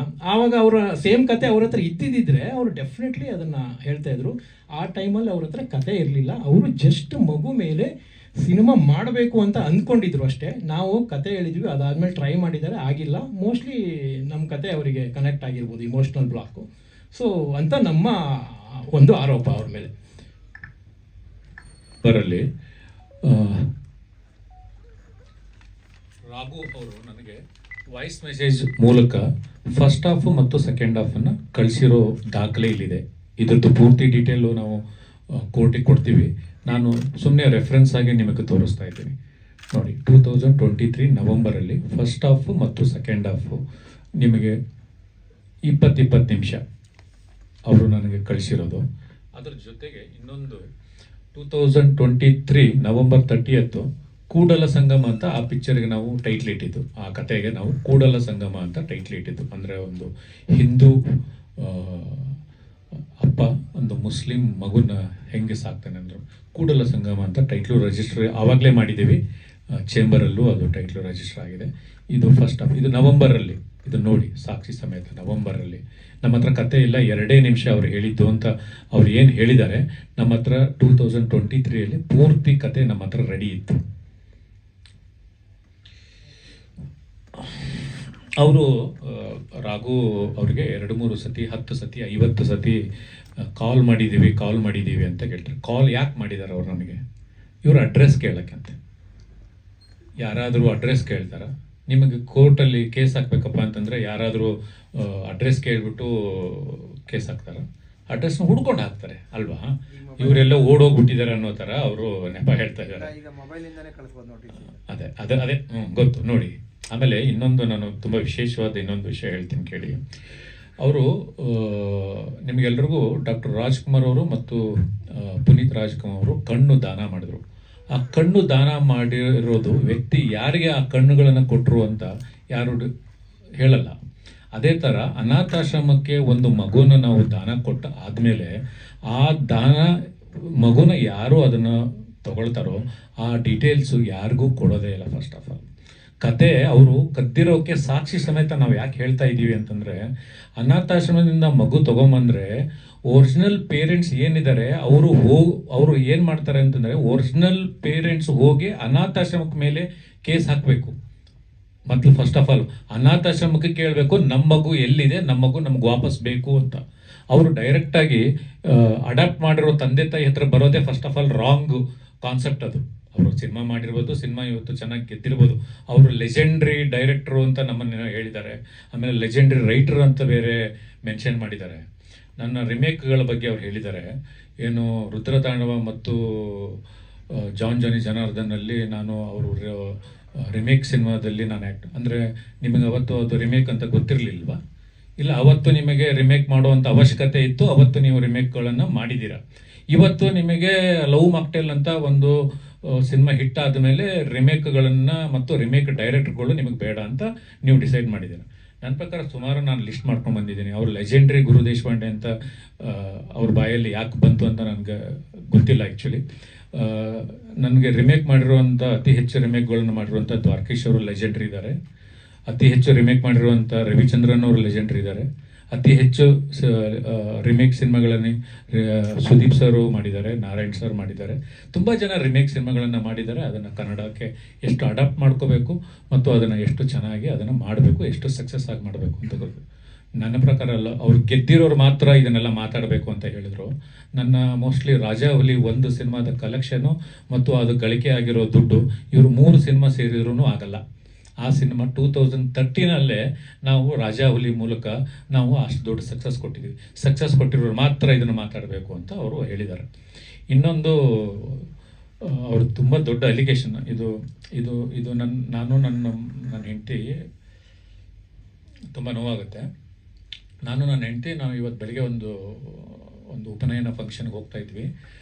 ಆವಾಗ ಡಾರ್ಲಿಂಗ್ ಕೃಷ್ಣ ಅವ್ರು ಹೇಳ್ತಾರೆ, ಫ್ರೆಂಡ್ಶಿಪ್ಪು ಮಾಡಬೇಕಪ್ಪ ಅಂತಂದರೆ ಏನಾಗೋದು ಫ್ರೆಂಡ್ಶಿಪ್ ಮಾಡಿದ್ರೆ ಗುರು ದೇಶಪಾಂಡೆ ಅವರು ಅಂದರೆ ನಿಮಗೆ ಗುರು ದೇಶಪಾಂಡೆ ಅವ್ರ ಜೊತೆ ಫ್ರೆಂಡ್ಶಿಪ್ ಮಾಡಿದರೆ ಮನೆಗೆ ಸೇರಿಸಲ್ಲ ಅಂತ ಅವ್ರು ಹೇಳ್ತಾರೆ. ನನ್ನ ಹೆಂಡತಿ ನನ್ನ ಹಿಂದೆ ಇದ್ಲು, ಅವಳು ಆ ವಿಡಿಯೋನ ನೋಡ್ತಾ ಇದ್ಲು. ಅಂದರೆ ನಿಮಗೆ ರುದ್ರತಾಂಡವ ಸಿನಿಮಾ ಮಾಡಬೇಕಾದ್ರೆ, ಜಾನ್ ಜಾನಿ ಜನಾರ್ದನ್ ಸಿನಿಮಾ ಮಾಡಬೇಕಾದ್ರೆ 25 ಸಿನಿಮಾ ಮಾಡಿರುವಂಥ ಅಜಯ್ ಅವ್ರ ಜೊತೆಗೆ 25 ಸಿನಿಮಾ ಮಾಡಿರುವಂಥ ಲೂಸ್ ಮಾದ ಯೋಗಿ ಅವ್ರ ಜೊತೆಗೆ ನೀವು 5 ಸಿನಿಮಾ ಮಾಡಿರುವಂಥ ಒಬ್ಬ ಹೀರೋಗೆ ಅದ್ರ ಜೊತೆಗೆ ಪ್ರೊಡ್ಯೂಸರು ನಾನು ಚಾನ್ಸ್ ಕೊಟ್ಟಾಗ ನೀವು ಎಷ್ಟು ಸತಿ ನನ್ನನ್ನು ಕೇಳ್ಕೊಂಡ್ರಿ ಈ ಸಿನಿಮಾಗೆ ನನ್ನನ್ನು ಕಾಸ್ಟ್ ಮಾಡಿ ಅಂತ ನಿಮಗೆ ನೆನಪಿದೆಯಾ? ಅದ್ರ ಜೊತೆಗೆ ನಿಮ್ಮ ಫಾದರು ನನಗೆ ಎಷ್ಟು ಸತಿ ನನ್ನ ಮಗನ ಹಾಕ್ಕೊಂಡು ಸಿನಿಮಾ ಮಾಡಿ ಅಂತ ಕೇಳಿರೋದು ನಿಮಗೆ ನೆನಪಿದೆಯಾ? ನಾನು ಜೆಂಟ್ಲ್ಮ್ಯಾನ್ ಸಿನಿಮಾ ಪ್ರೊಡ್ಯೂಸ್ ಮಾಡಬೇಕಪ್ಪ ಅಂತಂದರೆ ಮಹಾಂತೇಶ್ ಅಂತ ಒಬ್ಬ ಅಸೋಸಿಯೇಟ್ ಡೈರೆಕ್ಟರ್ನ ನೀವು ನಮ್ಮ ಸೆಟ್ಟಿಗೆ ಎಷ್ಟು ಸತಿ ನೀವು ಸೆಟ್ಟಿಗೆ ನನಗೊಂದು ಸಿನಿಮಾ ಮಾಡಿ ಅಂತ ನೀವು ಎಷ್ಟು ಸತಿ ನಮ್ಮ ಸೆಟ್ಟಿಗೆ ಬಂದಿದ್ದೀರಂತ ನಿಮಗೆ ನೆನಪಿದೆಯಾ? ಗುರು ದೇಶಪಾಂಡೆ ಅವತ್ತು ನಿಮಗೆ ಫ್ರೆಂಡು, ಇವತ್ತು ನಿಮಗೆ ಏನು ಫ್ರೆಂಡ್ ಜೊತೆಗೆ ಮನೆಗೂ ಕರಿಬಾರ್ದು ಅನ್ನೋ ಥರ ಮಾತಾಡ್ತಾ ಇದ್ದೀರಾ. ಅಂದರೆ ಒಂದು ಲವ್ ಮಾಕ್ಟೇಲ್ ಅನ್ನೋ ಸಕ್ಸಸ್ಸು ನಿಮ್ಮನ್ನ ಇಷ್ಟು ಬದಲಾವಣೆ ಮಾಡುತ್ತೆ ಅಂತಂದರೆ ಇದು ಬದಲಾವಣೆ ಅಲ್ವಾ? ಒಬ್ಬ ಗುರು ದೇಶಪಾಂಡೆ ಬಗ್ಗೆ ಇಷ್ಟು ಅಂದರೆ ನಾವು ಮಾತಾಡಕ್ಕೆ ಬಂದಿರೋದು ಲವ್ ಮಾಕ್ಟೇಲ್ 3 ಕಥೆಯ ಅಲಿಗೇಷನ್ ಬಗ್ಗೆ ಮಾತಾಡಕ್ಕೆ ಬಂದಾಗ ಈ ರಿಮೇಕ್ ಸಿನಿಮಾಗಳ ಬಗ್ಗೆ ಮತ್ತು ಫ್ರೆಂಡ್ಶಿಪ್ ಬಗ್ಗೆ ಮಾತಾಡೋದು ತಪ್ಪ. ನಾನು ಅವತ್ತು ಚೇಂಬರಲ್ಲಿ ಕಂಪ್ಲೇಂಟ್ ಕೊಡೋಕ್ಕೆ ಹೋದಾಗ 12-13 ವರ್ಷದ ಒಂದು ಫ್ರೆಂಡ್ಶಿಪ್ಪನ್ನು ನಾನು ಕಳ್ಕೋಬಾರ್ದು ಅನ್ನೋ ಒಂದೇ ಒಂದು ದೃಷ್ಟಿಗೋಸ್ಕರ ನನ್ನ ಫ್ರೆಂಡು ಅಂತ ಹೇಳಿದೆ. ಅವ್ರು ಹೇಳ್ತಾರೆ ಬೆಸ್ಟ್ ಫ್ರೆಂಡು. ನೀವು ಲವ್ ಮಾಕ್ಟೇಲ್ ಸಿನಿಮಾ ಸಕ್ಸಸ್ಫುಲ್ ಆಗೋವರೆಗೂ, ರುದ್ರತಾಂಡವದಿಂದ ಹಿಡಿದು ಲವ್ ಮಾಕ್ಟೇಲ್ ಸಕ್ಸಸ್ ಆಗೋವರೆಗೂ ಫೋನ್ ಕಾಲ್ ಲಿಸ್ಟ್ನ ತೆಗೆದು ನಾಳೆ ನಾನು ಮೀಡಿಯಾದವ್ರು ಕೊಡ್ತೀನಿ. ಅತಿ ಹೆಚ್ಚು ಕಾಲು ನೀವು ನನಗೆ ಮಾಡಿದ್ದೀರಾ, ನಾನು ನಿಮಗೆ ಮಾಡಿದ್ದೀರಾ ಅಂತ ಪ್ರೂವ್ ಮಾಡ್ತೀನಿ. ಯಾರು ನನಗೆ ಕಾಲ್ಗಳನ್ನ ಹೆಚ್ಚು ಮಾಡಿದ್ದೀರಾ, ರುದ್ರತಾಂಡವ ಸಿನಿಮಾದಿಂದ ಹಿಡಿದು ಲವ್ ಮಾಕ್ಟೇಲ್ ಸಕ್ಸಸ್ ಆಗೋವರೆಗೂ ಇನ್ಕಮಿಂಗ್ ಕಾಲು ಮತ್ತು ಅತಿ ಹೆಚ್ಚು ಕಾಲಲ್ಲಿ ಮಾತಾಡಿದ್ದು ನೀವು ಜಾಸ್ತಿ ಮಾತಾಡಿದ್ದೀರಾ, ನಾನು ಜಾಸ್ತಿ ಮಾತಾಡಿದ್ದೇನೆ ಅಂತ ಮೀಡಿಯಾಗೆ ನಾನು ಪ್ರೂಫ್ ಸಮೇತ ನಾನು ನಾಳೆ ಪ್ರೂವ್ ಮಾಡ್ತೀನಿ. ನಿಮಗೆ ಸಕ್ಸಸ್ ಆದಮೇಲೆ ನಿಮಗೇನೋ ತಲೆಗೇರಿದೆಯಾ? ನಾನು ನಿಮ್ಮ ಪರ್ಸ್ನಲ್ ವಿಷಯಗಳನ್ನು ಸಾಕಷ್ಟು ಮಾತಾಡ್ಬೋದು, ಆದರೆ ನಾನು ಪರ್ಸ್ನಲ್ ವಿಷಯಗಳನ್ನು ಸಾಕಷ್ಟು ಮಾತಾಡೋಕ್ಕೆ ಇಲ್ಲಿ ಬಂದಿಲ್ಲ. ಎಲ್ರಿಗೂ ಒಂದು ಫ್ಯಾಮಿಲಿ ಅನ್ನೋದೊಂದಿರುತ್ತೆ, ಎಲ್ರಿಗೂ ಮಕ್ಕಳು ಇರ್ತಾರೆ, ಎಲ್ರಿಗೂ ಅಪ್ಪ ಅಮ್ಮ ಅನ್ನೋದಿರುತ್ತೆ. ಜೀವನದಲ್ಲಿ ಎಲ್ಲೋ ಒಂದು ಸಣ್ಣ ತಪ್ಪುಗಳನ್ನು ನಾವು ಮಾಡಿರ್ತೀವಿ. ಹಾಗಂತ ಯಾವಾಗಲೂ ಹಂಗೆ ಇರೋದಿಲ್ಲ. ಇವತ್ತು ನನ್ನ ಹೆಂಡತಿ ಆ ಕ್ವಶನ್ ಕೇಳಿ ನನ್ನ ಹಿಂದೆ ಇದ್ದಾಗ ನನಗೆ ಎಷ್ಟು ನೋವಾಗಿರ್ಬೋದು ನನ್ನ ಮಗನ ಜೊತೆಗೆ, ನನ್ನ ಹೆಂಡತಿ ಜೊತೆಗೆ. ನಾವು ಬಂದಿರೋದು ಇಲ್ಲಿ ಓನ್ಲಿ ಲವ್ ಮಾಕ್ಟೇಲ್ ಕಥೆಯ ಬಗ್ಗೆ ಮಾತ್ರ ಮಾತಾಡೋಕ್ಕೆ ನಾವು ಇಲ್ಲಿವರೆಗೂ ಬಂದಿರೋದು ಹೊರತು ಬೇರೆ ಯಾವ ವಿಷಯ ಮಾತಾಡೋಕ್ಕೂ ಇಲ್ಲಿಗೆ ಬಂದಿಲ್ಲ. ನಾನು ಅವರಿಗೆ ವಾಯ್ಸ್ ಮೆಸೇಜ್ ಸಮೇತ ಕಳಿಸಿದ್ದೀನಿ. ಆ ವಾಯ್ಸ್ ಮೆಸೇಜು ಅವ್ರ ಹತ್ರ ಇದೆ. ಅವ್ರು ಕಳಿಸಂದ್ರೆ ನಾಳೆ ನಿಮ್ಮ ಎಲ್ರಿಗೂ ಕಳಿಸ್ತೀನಿ. ನಾನು ಏನು ಹೇಳಿದ್ದೀನಿ ಅಂದರೆ, ನನಗೆ ಈ ಏನು ಅಲಿಗೇಷನ್ ಇದೆ ಇದರಿಂದ ಪ್ರಮೋಷನ್ ಬೇಡ, ಇದರಿಂದ ದುಡ್ಡು ಬೇಡ. ನಾನು ಕೇಳ್ತಾ ಇರೋದು ಒಬ್ಬ ರೈಟ್ರಿಗೆ ವ್ಯಾಲ್ಯೂ ಕೊಡಿ. ಒಬ್ಬ ರೈಟ್ರು ಕತೆ ಮಾಡಿದ್ದಾನೆ, ಅದಕ್ಕೆ 8 ತಿಂಗಳು 10 ತಿಂಗಳು ಅವನು ಶ್ರಮ ಹಾಕಿದ್ದಾನೆ, ಅದಕ್ಕೋಸ್ಕರ ಅವನಿಗೆ ನೀವು ಬೆಲೆ ಕೊಡಿ ಅಂತ ನಾನು ನಿಮಗೆ ಕೇಳಿದ್ದು. ಅದಾದ ಮೇಲೆ ಇವರು ತಡ್ಕೊಳ್ಳದೆ ಇವರು ಒಂದು ಫೇಸ್ಬುಕ್ಕಲ್ಲಿ ಪೋಸ್ಟ್ ಹಾಕಿದರು. ಅದಾದಮೇಲೆ ಅವ್ರ ಫ್ರೆಂಡ್ಸ್ಗಳು ಮತ್ತು ಅಲ್ಲಿರುವಂಥ ಎಲ್ಲ ಕಮೆಂಟ್ಸ್ಗಳು ನೋಡಿಕೊಂಡು ಇನ್ನೊಂದು ಪೋಸ್ಟ್ ಹಾಕಿದರು. ಅದಾದಮೇಲೆ ಚೇಂಬರ್ಗೆ ನಾನು ಹೋಗಿದ್ದು ಒಂದೇ ಒಂದು ಕಾರಣ, ಯಾಕೆ ಅಂತಂದರೆ ಚೇಂಬರು ಇರೋದು ಏನು ಅಂತಂದರೆ ಒಂದು ಪ್ರೊಡ್ಯೂಸರು, ಡಿಸ್ಟ್ರಿಬ್ಯೂಟ್ರು ಮತ್ತು ಎಕ್ಸಿಬ್ಯೂಟರ್ಗೆ ಅಂತ ಪ್ರೊಡ್ಯೂಸರು, ಈ 3 ಸೆಕ್ಟರ್ಗೋಸ್ಕರ ಚೇಂಬರು ವರ್ಕ್ ಮಾಡೋದು. ಆ ಕಥೆಯ ರೈಟ್ಸು ನಾನು ಪ್ರೊಡ್ಯೂಸರ್ ಆಗಿ ನನ್ನ ಜಿ ಸಿನಿಮಾಸಲ್ಲಿ ಇರೋದ್ರಿಂದ ನಾನು ಚೇಂಬರ್ಗೆ ಹೋಗಿ ಇವ್ರ ಜೊತೆಗೆ ಹೋಗಿ ನಾನು ಕಂಪ್ಲೇಂಟ್ ಕೊಟ್ಟೆ. ಅದು ಬಿಟ್ಟರೆ ನಾನು ಯಾವತ್ತೂ ಅವರು ಮಗು ಮೇಲೆ ಮತ್ತು ಅವ್ರ ಹೆಂಡತಿ ಮೇಲೆ ಪ್ರಮಾಣ ಮಾಡಿ ನಾನು ಕದ್ದಿಲ್ಲ, ನನ್ನ ಆತ್ಮಸಾಕ್ಷಿ ಇಲ್ಲ ಅಂತ ಹೇಳಿದಾಗ ನಾನು ಬಿಟ್ಬಿಟ್ಟೆ. ಆಯಿತು ಬಿಡಿ, ನಿಮ್ಮ ಆತ್ಮಸಾಕ್ಷಿ ಇದು ಒಪ್ಕೊಳ್ಳಲ್ಲ ಅಂತಂದರೆ ಬಿಟ್ಬಿಡಿ ಅಂತ ನಾನು ಬಿಟ್ಬಿಟ್ಟೆ. ಅದಾದಮೇಲೆ ಇವರಿಗೆ ಫೋನ್ ಮಾಡಿ ಕಾಲ್ ಹೇಳ್ತಾರಂತೆ, ಗುರು ದೇಶಪಾಂಡೆ ನಿಮಗೆ ಕುಮ್ಮಕ್ ಕೊಟ್ಟಿದ್ದಾರಂತೆ. ನನಗೇನು ಅದರ ಅವಶ್ಯಕತೆ ಇದೆ ಕುಮ್ಮಕ್ ಕೊಡುವಂಥ? ರೈಟರು 8 ತಿಂಗಳು ಕಷ್ಟಪಟ್ಟಿದ್ದಾರೆ, ಅವ್ರದ್ದು ಒಂದು ಕತೆ ಹೋಯ್ತಲ್ಲ ಅಂತ ಆ ನೋವಲ್ಲಿ ಅವರು ಹಾಕಿದ್ದಾರೆ. ಇಷ್ಟೇ ಆಗಿರೋದು. ಅದರ ಜೊತೆಗೆ ಸಾಕಷ್ಟು ಪರ್ಸ್ನಲ್ ಅವರು ವಿಷಯಗಳ ಬಗ್ಗೆ ಮತ್ತು ಸಿನಿಮಾಗಳ ಬಗ್ಗೆ ಅವರು ಟಾರ್ಗೆಟ್ ಮಾಡಿದ್ದಾರೆ. ನಾನು ನಿಮ್ಮ ಹತ್ರ ದಯಮಾಡಿ ರಿಕ್ವೆಸ್ಟ್ ಮಾಡಿ ಹೇಳ್ತೀನಿ, ಇದು ಇನ್ನೂ ಮುಂದೆ ಹೊಡೆದ್ರು ಮತ್ತು ಇದು ಮುಂದೆ ಕೇಸು ಏನು ಬೇಕಾದರೂ ಅವ್ರು ಕೇಸ್ ಹಾಕಲಿ, ನಾವು ಅದಕ್ಕೆಲ್ಲ ಪ್ರೂಫ್ ಇದೆ. ನಮ್ಮ ಹತ್ರ ಎಲ್ಲ ಪ್ರೂಫ್ ಇದೆ. ನಾವು ಕೋರ್ಟಿಗೂ ಹೋಗ್ತೀವಿ, ಎಲ್ಲಿಗೆ ಬೇಕಾದರೂ ನಾವು ಅವ್ರ ಜೊತೆಗೆ ಹೋಗ್ತೀವಿ. ಇವಾಗ ನಾನು ಬರಬೇಕಪ್ಪ ಅಂತಂದ್ರೆ ಚೇಂಬರಿಂದ ಒಂದು ಮೆಸೇಜ್ ಕಳಿಸಿದ್ದಾರೆ, ನೀವು ಕಂಪ್ಲೇಂಟ್ ಮಾಡಿದರೆ 27 ಮಧ್ಯಾಹ್ನ 3 ಗಂಟೆಗೆ ಚೇಂಬರಲ್ಲಿ ಮೀಟಿಂಗ್ ಕರೆದಿದ್ದೀವಿ, ಬನ್ನಿ ಅಂತ ಕರೆದ್ರು. ನಾನು 3 ಗಂಟೆಗೆ ಬರ್ತೀನಿ ಅಂತ ನಾನು ಹೇಳಿದ್ದೀನಿ. ಆದರೆ ಪರ್ಸ್ನಲ್ ಟಾರ್ಗೆಟ್ ಮಾಡೋದು, ಅವ್ರಿಗೂ ಫ್ಯಾಮಿಲಿ ಇದೆ, ಅವ್ರಿಗೂ ಮಗು ಇದೆ, ಅವ್ರಿಗೂ ಅಪ್ಪ ಅಮ್ಮ ಇದ್ದಾರೆ, ಎಲ್ಲರೂ ಇದ್ದಾರೆ. ಪರ್ಸ್ನಲ್ ವಿಷಯಗಳ ಬಗ್ಗೆ ಮಾತಾಡಬೇಡಿ ಅಂತ ಹೇಳ್ತಾ ಅವ್ರ ವೈಫ್ ಮಿಲನ್ ಅವ್ರ ಪಕ್ಕದಲ್ಲಿ ಕೂತ್ಕೊಂಡಿದ್ರು. ಟಾರ್ಗೆಟ್ ಮಾಡಬಾರ್ದು, ಪರ್ಸ್ನಲ್ ವಿಷಯಗಳ ಬಗ್ಗೆ ಪರ್ಸ್ನಲ್ ವಿಷಯಗಳು ಮಾಡಬಾರ್ದು ಅಂತ ಹೇಳಿ ಇವರು ಎಷ್ಟು ಕಿಂಡಲ್ಲಾಗಿ ನಮ್ಮನ್ನು ಮಾತಾಡಿದ್ರು ಅಂತ ನೀವೆಲ್ಲರೂ ಇದಕ್ಕೆ ಸಾಕ್ಷಿ ಇದ್ದೀರಾ. ಇದ್ರ ಜೊತೆಗೆ ಎಲ್ಲರಿಗೂ ನಾನು ನೀವೆಲ್ಲ ಯೂಟ್ಯೂಬ್ಗಳಲ್ಲಿ ಆಮೇಲೆ ಮೀಡಿಯಾಗಳಲ್ಲಿ ಎಲ್ಲ ಕಡೆ ನೀವು ನನ್ನ ಇಂಟರ್ವ್ಯೂಗಳಲ್ಲೆಲ್ಲ ಹಾಕಿದಾಗ ಸರ್ವೇ ಸಾಮಾನ್ಯ ಕಮೆಂಟ್ಸ್ಗಳು ಬರುತ್ತೆ. ಎಲ್ಲ ಕಮೆಂಟ್ಸ್ಗೂ ನಾನು ಒಂದೇ ಒಂದು ಆನ್ಸರ್ ಮಾಡೋದಂದರೆ, ಹೌದು ನಾನು ರಿಮೇಕ್ ಮಾಡಿದ್ದೀನಿ. ನಾನು 5 ಸಿನಿಮಾ ರಿಮೇಕ್ಗಳು ಮಾಡಿದ್ದೀನಿ. ನನಗೆ ಯಾವ ಥರದ್ದು ಆ ಟೈಮಲ್ಲಿ ಅವಕಾಶಗಳು ಸಿಕ್ತೋ ಆ ಅವಕಾಶಗಳಿಗೋಸ್ಕರ ನಾನು ರಿಮೇಕ್ ಮಾಡಿದ್ದೀನಿ. ಎಷ್ಟು ಸಾಧ್ಯನೋ ಅಷ್ಟು ಕನ್ನಡತನವನ್ನು, ಕನ್ನಡ ಸಂಸ್ಕೃತಿಯನ್ನು, ಕನ್ನಡನ ಬಳಸ್ಕೊಂಡು ಸಿನಿಮಾಗಳನ್ನ ಮಾಡಿದ್ದೀನಿ. ನಾನು ರಾಜವಲ್ಲಿ ತೊಗೊಂಡ್ರೆ ಓಂ ಹಿಂದೂ ಗುರುತು ತೊಗೊಳ್ಳಿ, ಲಾಸ್ಟ್ ನಾನು ಪಡ್ಡೆ ಹುಲಿ ಸಿನಿಮಾ ಮಾಡಿದ್ರಲ್ಲಿ 5 ಜಾನಪದ ಸಾಂಗ್ಗಳನ್ನು ಬಳಸ್ಕೊಂಡು ಮಾಡಿದ್ದೀನಿ, ಮ್ಯಾಕ್ಸಿಮಮ್ ಮಾಡಿದ್ದೀನಿ. ನಾನು ಯಾವಾಗ ನಿರ್ಮಾಪಕನಾದೆ, ಜೆಂಟಲ್ಮ್ಯಾನ್ ಅಂತ ಒಂದು ಸಿನಿಮಾನ ಜಡೇಶ್ ನನ್ನ ಜೊತೆಗೆ 10 ವರ್ಷದಿಂದ ಕೆಲಸ ಮಾಡ್ತಾಯಿದ್ರು, ಅವರಿಗೆ ಕೆಲಸ ಕೊಟ್ಟೆ.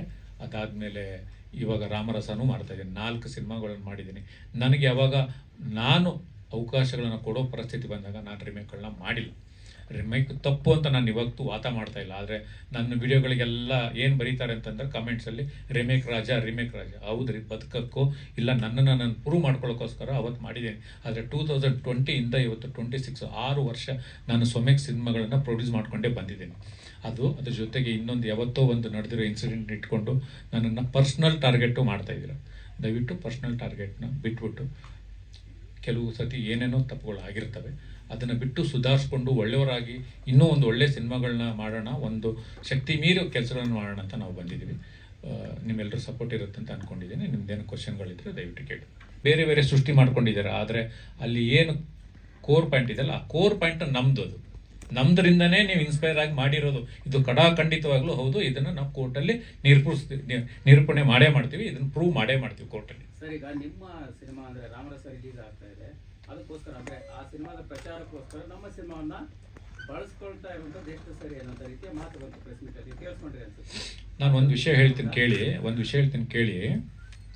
ನಮ್ಮದು 2020 2019 ಡಿಸೆಂಬರ್ 31 ಇಲ್ಲ 2020 ಜನವರಿ 31 ಲವ್ ಮಾಕ್ಟೆಲ್ 1 ರಿಲೀಸ್ ಆಯಿತು. 2020 ಫೆಬ್ರವರಿ 7 ಜೆಂಟಲ್ಮೆನ್ ಸಿನಿಮಾ ರಿಲೀಸ್ ಆಯಿತು. ಓಕೆ, 2000 ಫೆಬ್ರವರಿ 6 ಗುರುವಾರ ಲವ್ ಮಾಕ್ಟೆಲ್ ಅಷ್ಟು ಶೋಗಳನ್ನು ಕ್ಯಾನ್ಸಲ್ ಮಾಡಿದರು.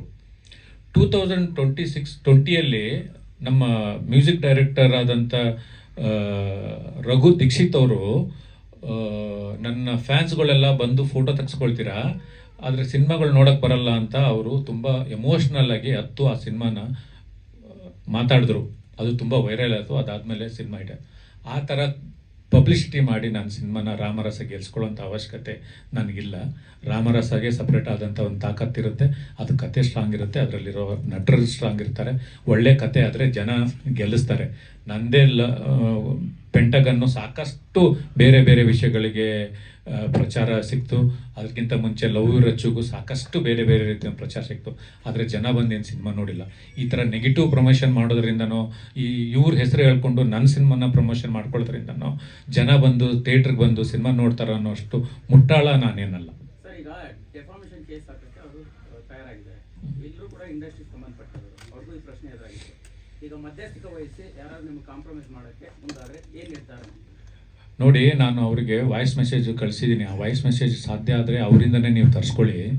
ನಾನು ಅವರಿಗೆ ದುಡ್ಡು ಡಿಮ್ಯಾಂಡ್ ಮಾಡಿಲ್ಲ, ಬೇರೆ ಏನನ್ನೂ ಡಿಮ್ಯಾಂಡ್ ಮಾಡಿಲ್ಲ. ನಾನು ಕೇಳ್ತಾ ಇರೋದು, ಕತೆ ನಮ್ಮಿಂದ ಇನ್ಸ್ಪೈರ್ ಆಗಿದ್ದೀರಾ, ಅದಕ್ಕೇನು ಕೊಡಬೇಕು ಅದನ್ನು ಕೊಟ್ಬಿಡಿ, ಅಷ್ಟೇ ನಾನು ಕೇಳಿದ್ದು.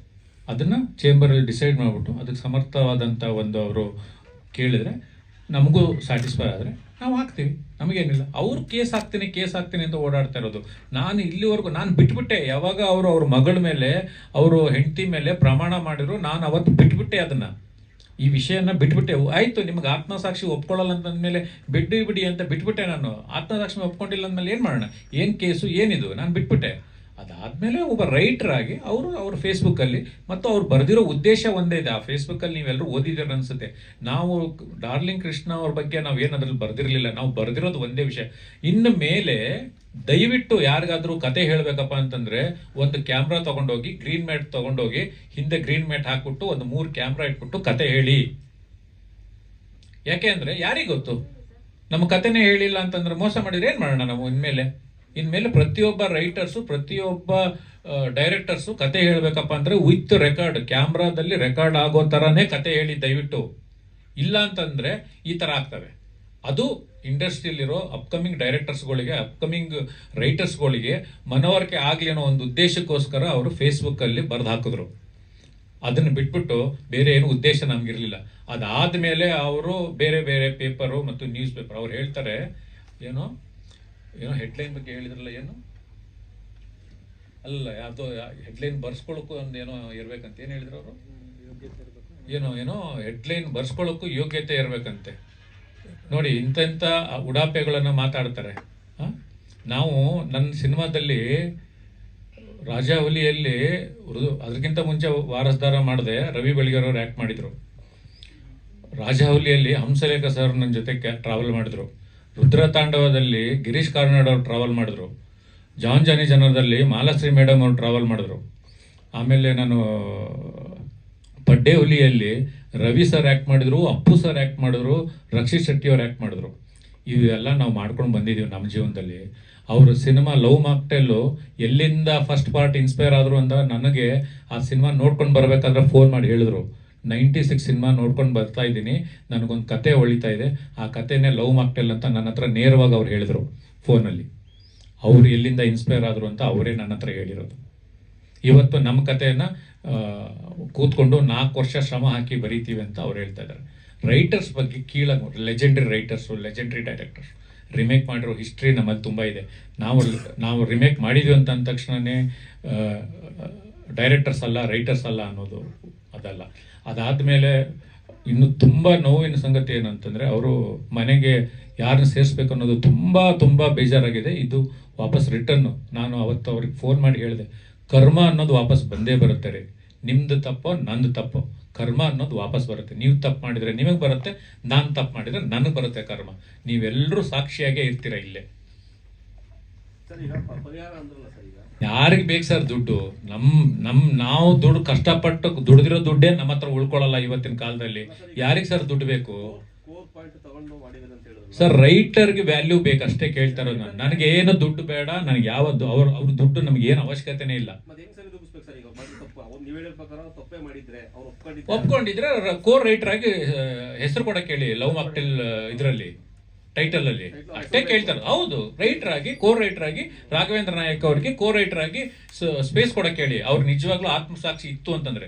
ಇಲ್ಲ ಕೋರ್ಟಿಗೆ ಒಂದು ಫೈಟ್ ಮಾಡ್ತೀನಿ ಅಂದ್ರೆ ಕೋರ್ಟಿಗೆ ಒಂದು ಫೈಟ್ ಮಾಡಿ ಸರ್. ಅವ್ರು ಹೇಳ್ತಾರೆ ಸರ್, ನಾನು ಹೇಳ್ತಿಲ್ಲ, ಓಪನ್ ಆಗಿ ಹೇಳ್ತಿಲ್ಲ. ಅವ್ರು ಅಪಾರ್ಟ್ಮೆಂಟ್ ಅಲ್ಲಿ ಒಳಗಡೆ ಕಾರ್ ಹೋಗ್ಬೇಕಾದ್ರೆ ಬರ್ಕೊಳ್ತಾರಲ್ಲ ಸರ್, ಎಷ್ಟು ಗಂಟೆಗೆ ಎಂಟ್ರಿ ಆಗಿದೀವಿ ಅಂತ. ವಾಪಸ್ ಹೊರಗಡೆ ಬರ್ಬೇಕಪ್ಪ ಅಂದ್ರೆ ನೋಟ್ ಆಗಿರುತ್ತಲ್ಲ ಸರ್, ಎಷ್ಟು ಅವರ್ ಅವ್ರ ಮನೆಯಲ್ಲಿ ಇದೀವಿ ಅಂತ. ಅವ್ರು ನನ್ನ ಫ್ರೆಂಡ್ ಅಲ್ಲ ಅಂತ ಬೇರೆ ಹೇಳಿದ್ದಾರೆ. ಅವ್ರಿಗೆ ಶಶಾಂಕ್ ಅವ್ರ ಒಬ್ಬರೇ ಫ್ರೆಂಡ್ ಅಂತೆ. ಶಶಾಂಕ್ ಅವ್ರ ಹತ್ರ ಒಬ್ಬರ ಹತ್ರನೇ ಅವರು ಕತೆನ ಡಿಸ್ಕಷನ್ ಮಾಡ್ತಾರಂತೆ. ನಾವೆಲ್ಲ ಕತೆನ ಡಿಸ್ಕಷನ್ ಮಾಡೋಕ್ಕೆ ಯೋಗ್ಯರಲ್ವಂತೆ ನಾವೆಲ್ಲ.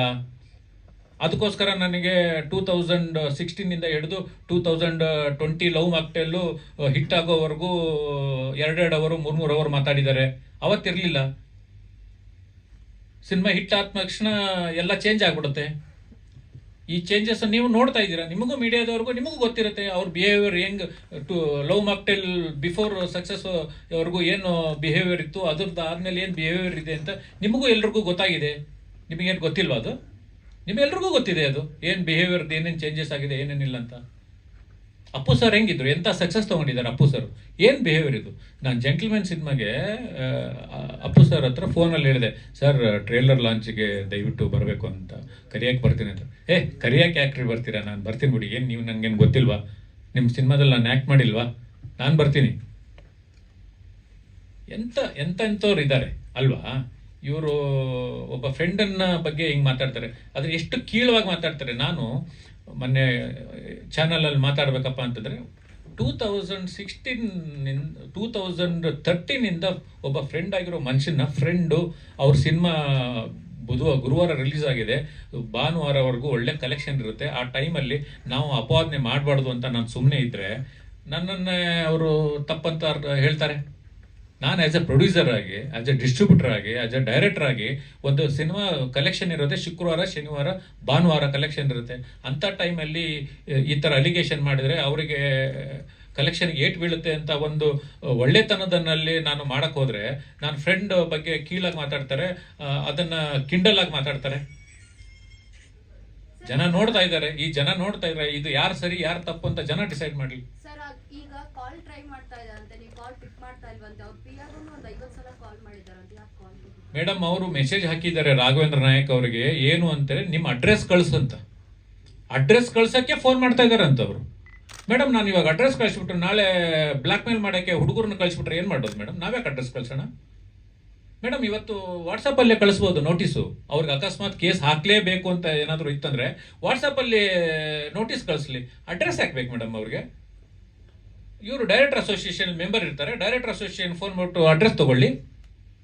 ಅಡ್ರೆಸ್ಗೆ ಯಾಕೆ ಇವ್ರು ಫೋನ್ ಮಾಡಬೇಕು ಮೇಡಮ್? ನಾನು ಬುಧವಾರ ಪೇಡ್ ಪ್ರೀಮಿಯರ್ ಶೋ ಮುಗಿಸ್ಕೊಂಡು ಬಂದ ತಕ್ಷಣನೇ ಅವರಿಗೆ ಮೆಸೇಜ್ ಹಾಕಿದ್ದೀನಿ ಅಂತ ಹೇಳ್ತಾ ಇದ್ದೀನಲ್ಲ ಮೇಡಮ್. ಬುಧವಾರ 10 ಗಂಟೆಗೆ ಶೋ ನೋಡಿದ್ದೀನಿ, 12:53 ಅವ್ರಿಗೆ ಮೆಸೇಜ್ ಹಾಕಿದ್ದೀನಿ ಅಂತಂದ್ರೆ ಸೋಲ್ತಾ ಗೆಲ್ತಾ ಅಂತ ಹೆಂಗ್ ಡಿಸೈಡ್ ಆಗುತ್ತೆ ಅವತ್ತಿಗೆ ಮೇಡಮ್? ನಾನು ಹೇಳೋದು ಅರ್ಥ ಆಗ್ತಾ ಇದೆಯಾ? ಬುಧವಾರ ಪೇಡ್ ಪ್ರೀಮಿಯರ್ ಆಗಿದೆ, 10 ಗಂಟೆಗೆ ನೋಡಿದ್ದೀನಿ, 10:53 ನಾನು ಥಿಯೇಟ್ರಿಂದ ಹೊರಗಡೆ ಬಂದ ತಕ್ಷಣನೇ ಅವರಿಗೆ ವಾಯ್ಸ್ ಮೆಸೇಜ್ ಹಾಕಿದ್ದೀನಿ ಅಂತ ಹೇಳ್ತಾ ಇದ್ದೀನಿ. ಅವತ್ತು ಸಿನಿಮಾ ಸಕ್ಸಸ್ ನಾಟ್ ಸಕ್ಸಸ್ ಹೆಂಗ್ ಡಿಸೈಡ್ ಮಾಡಿರ್ತೀರಾ?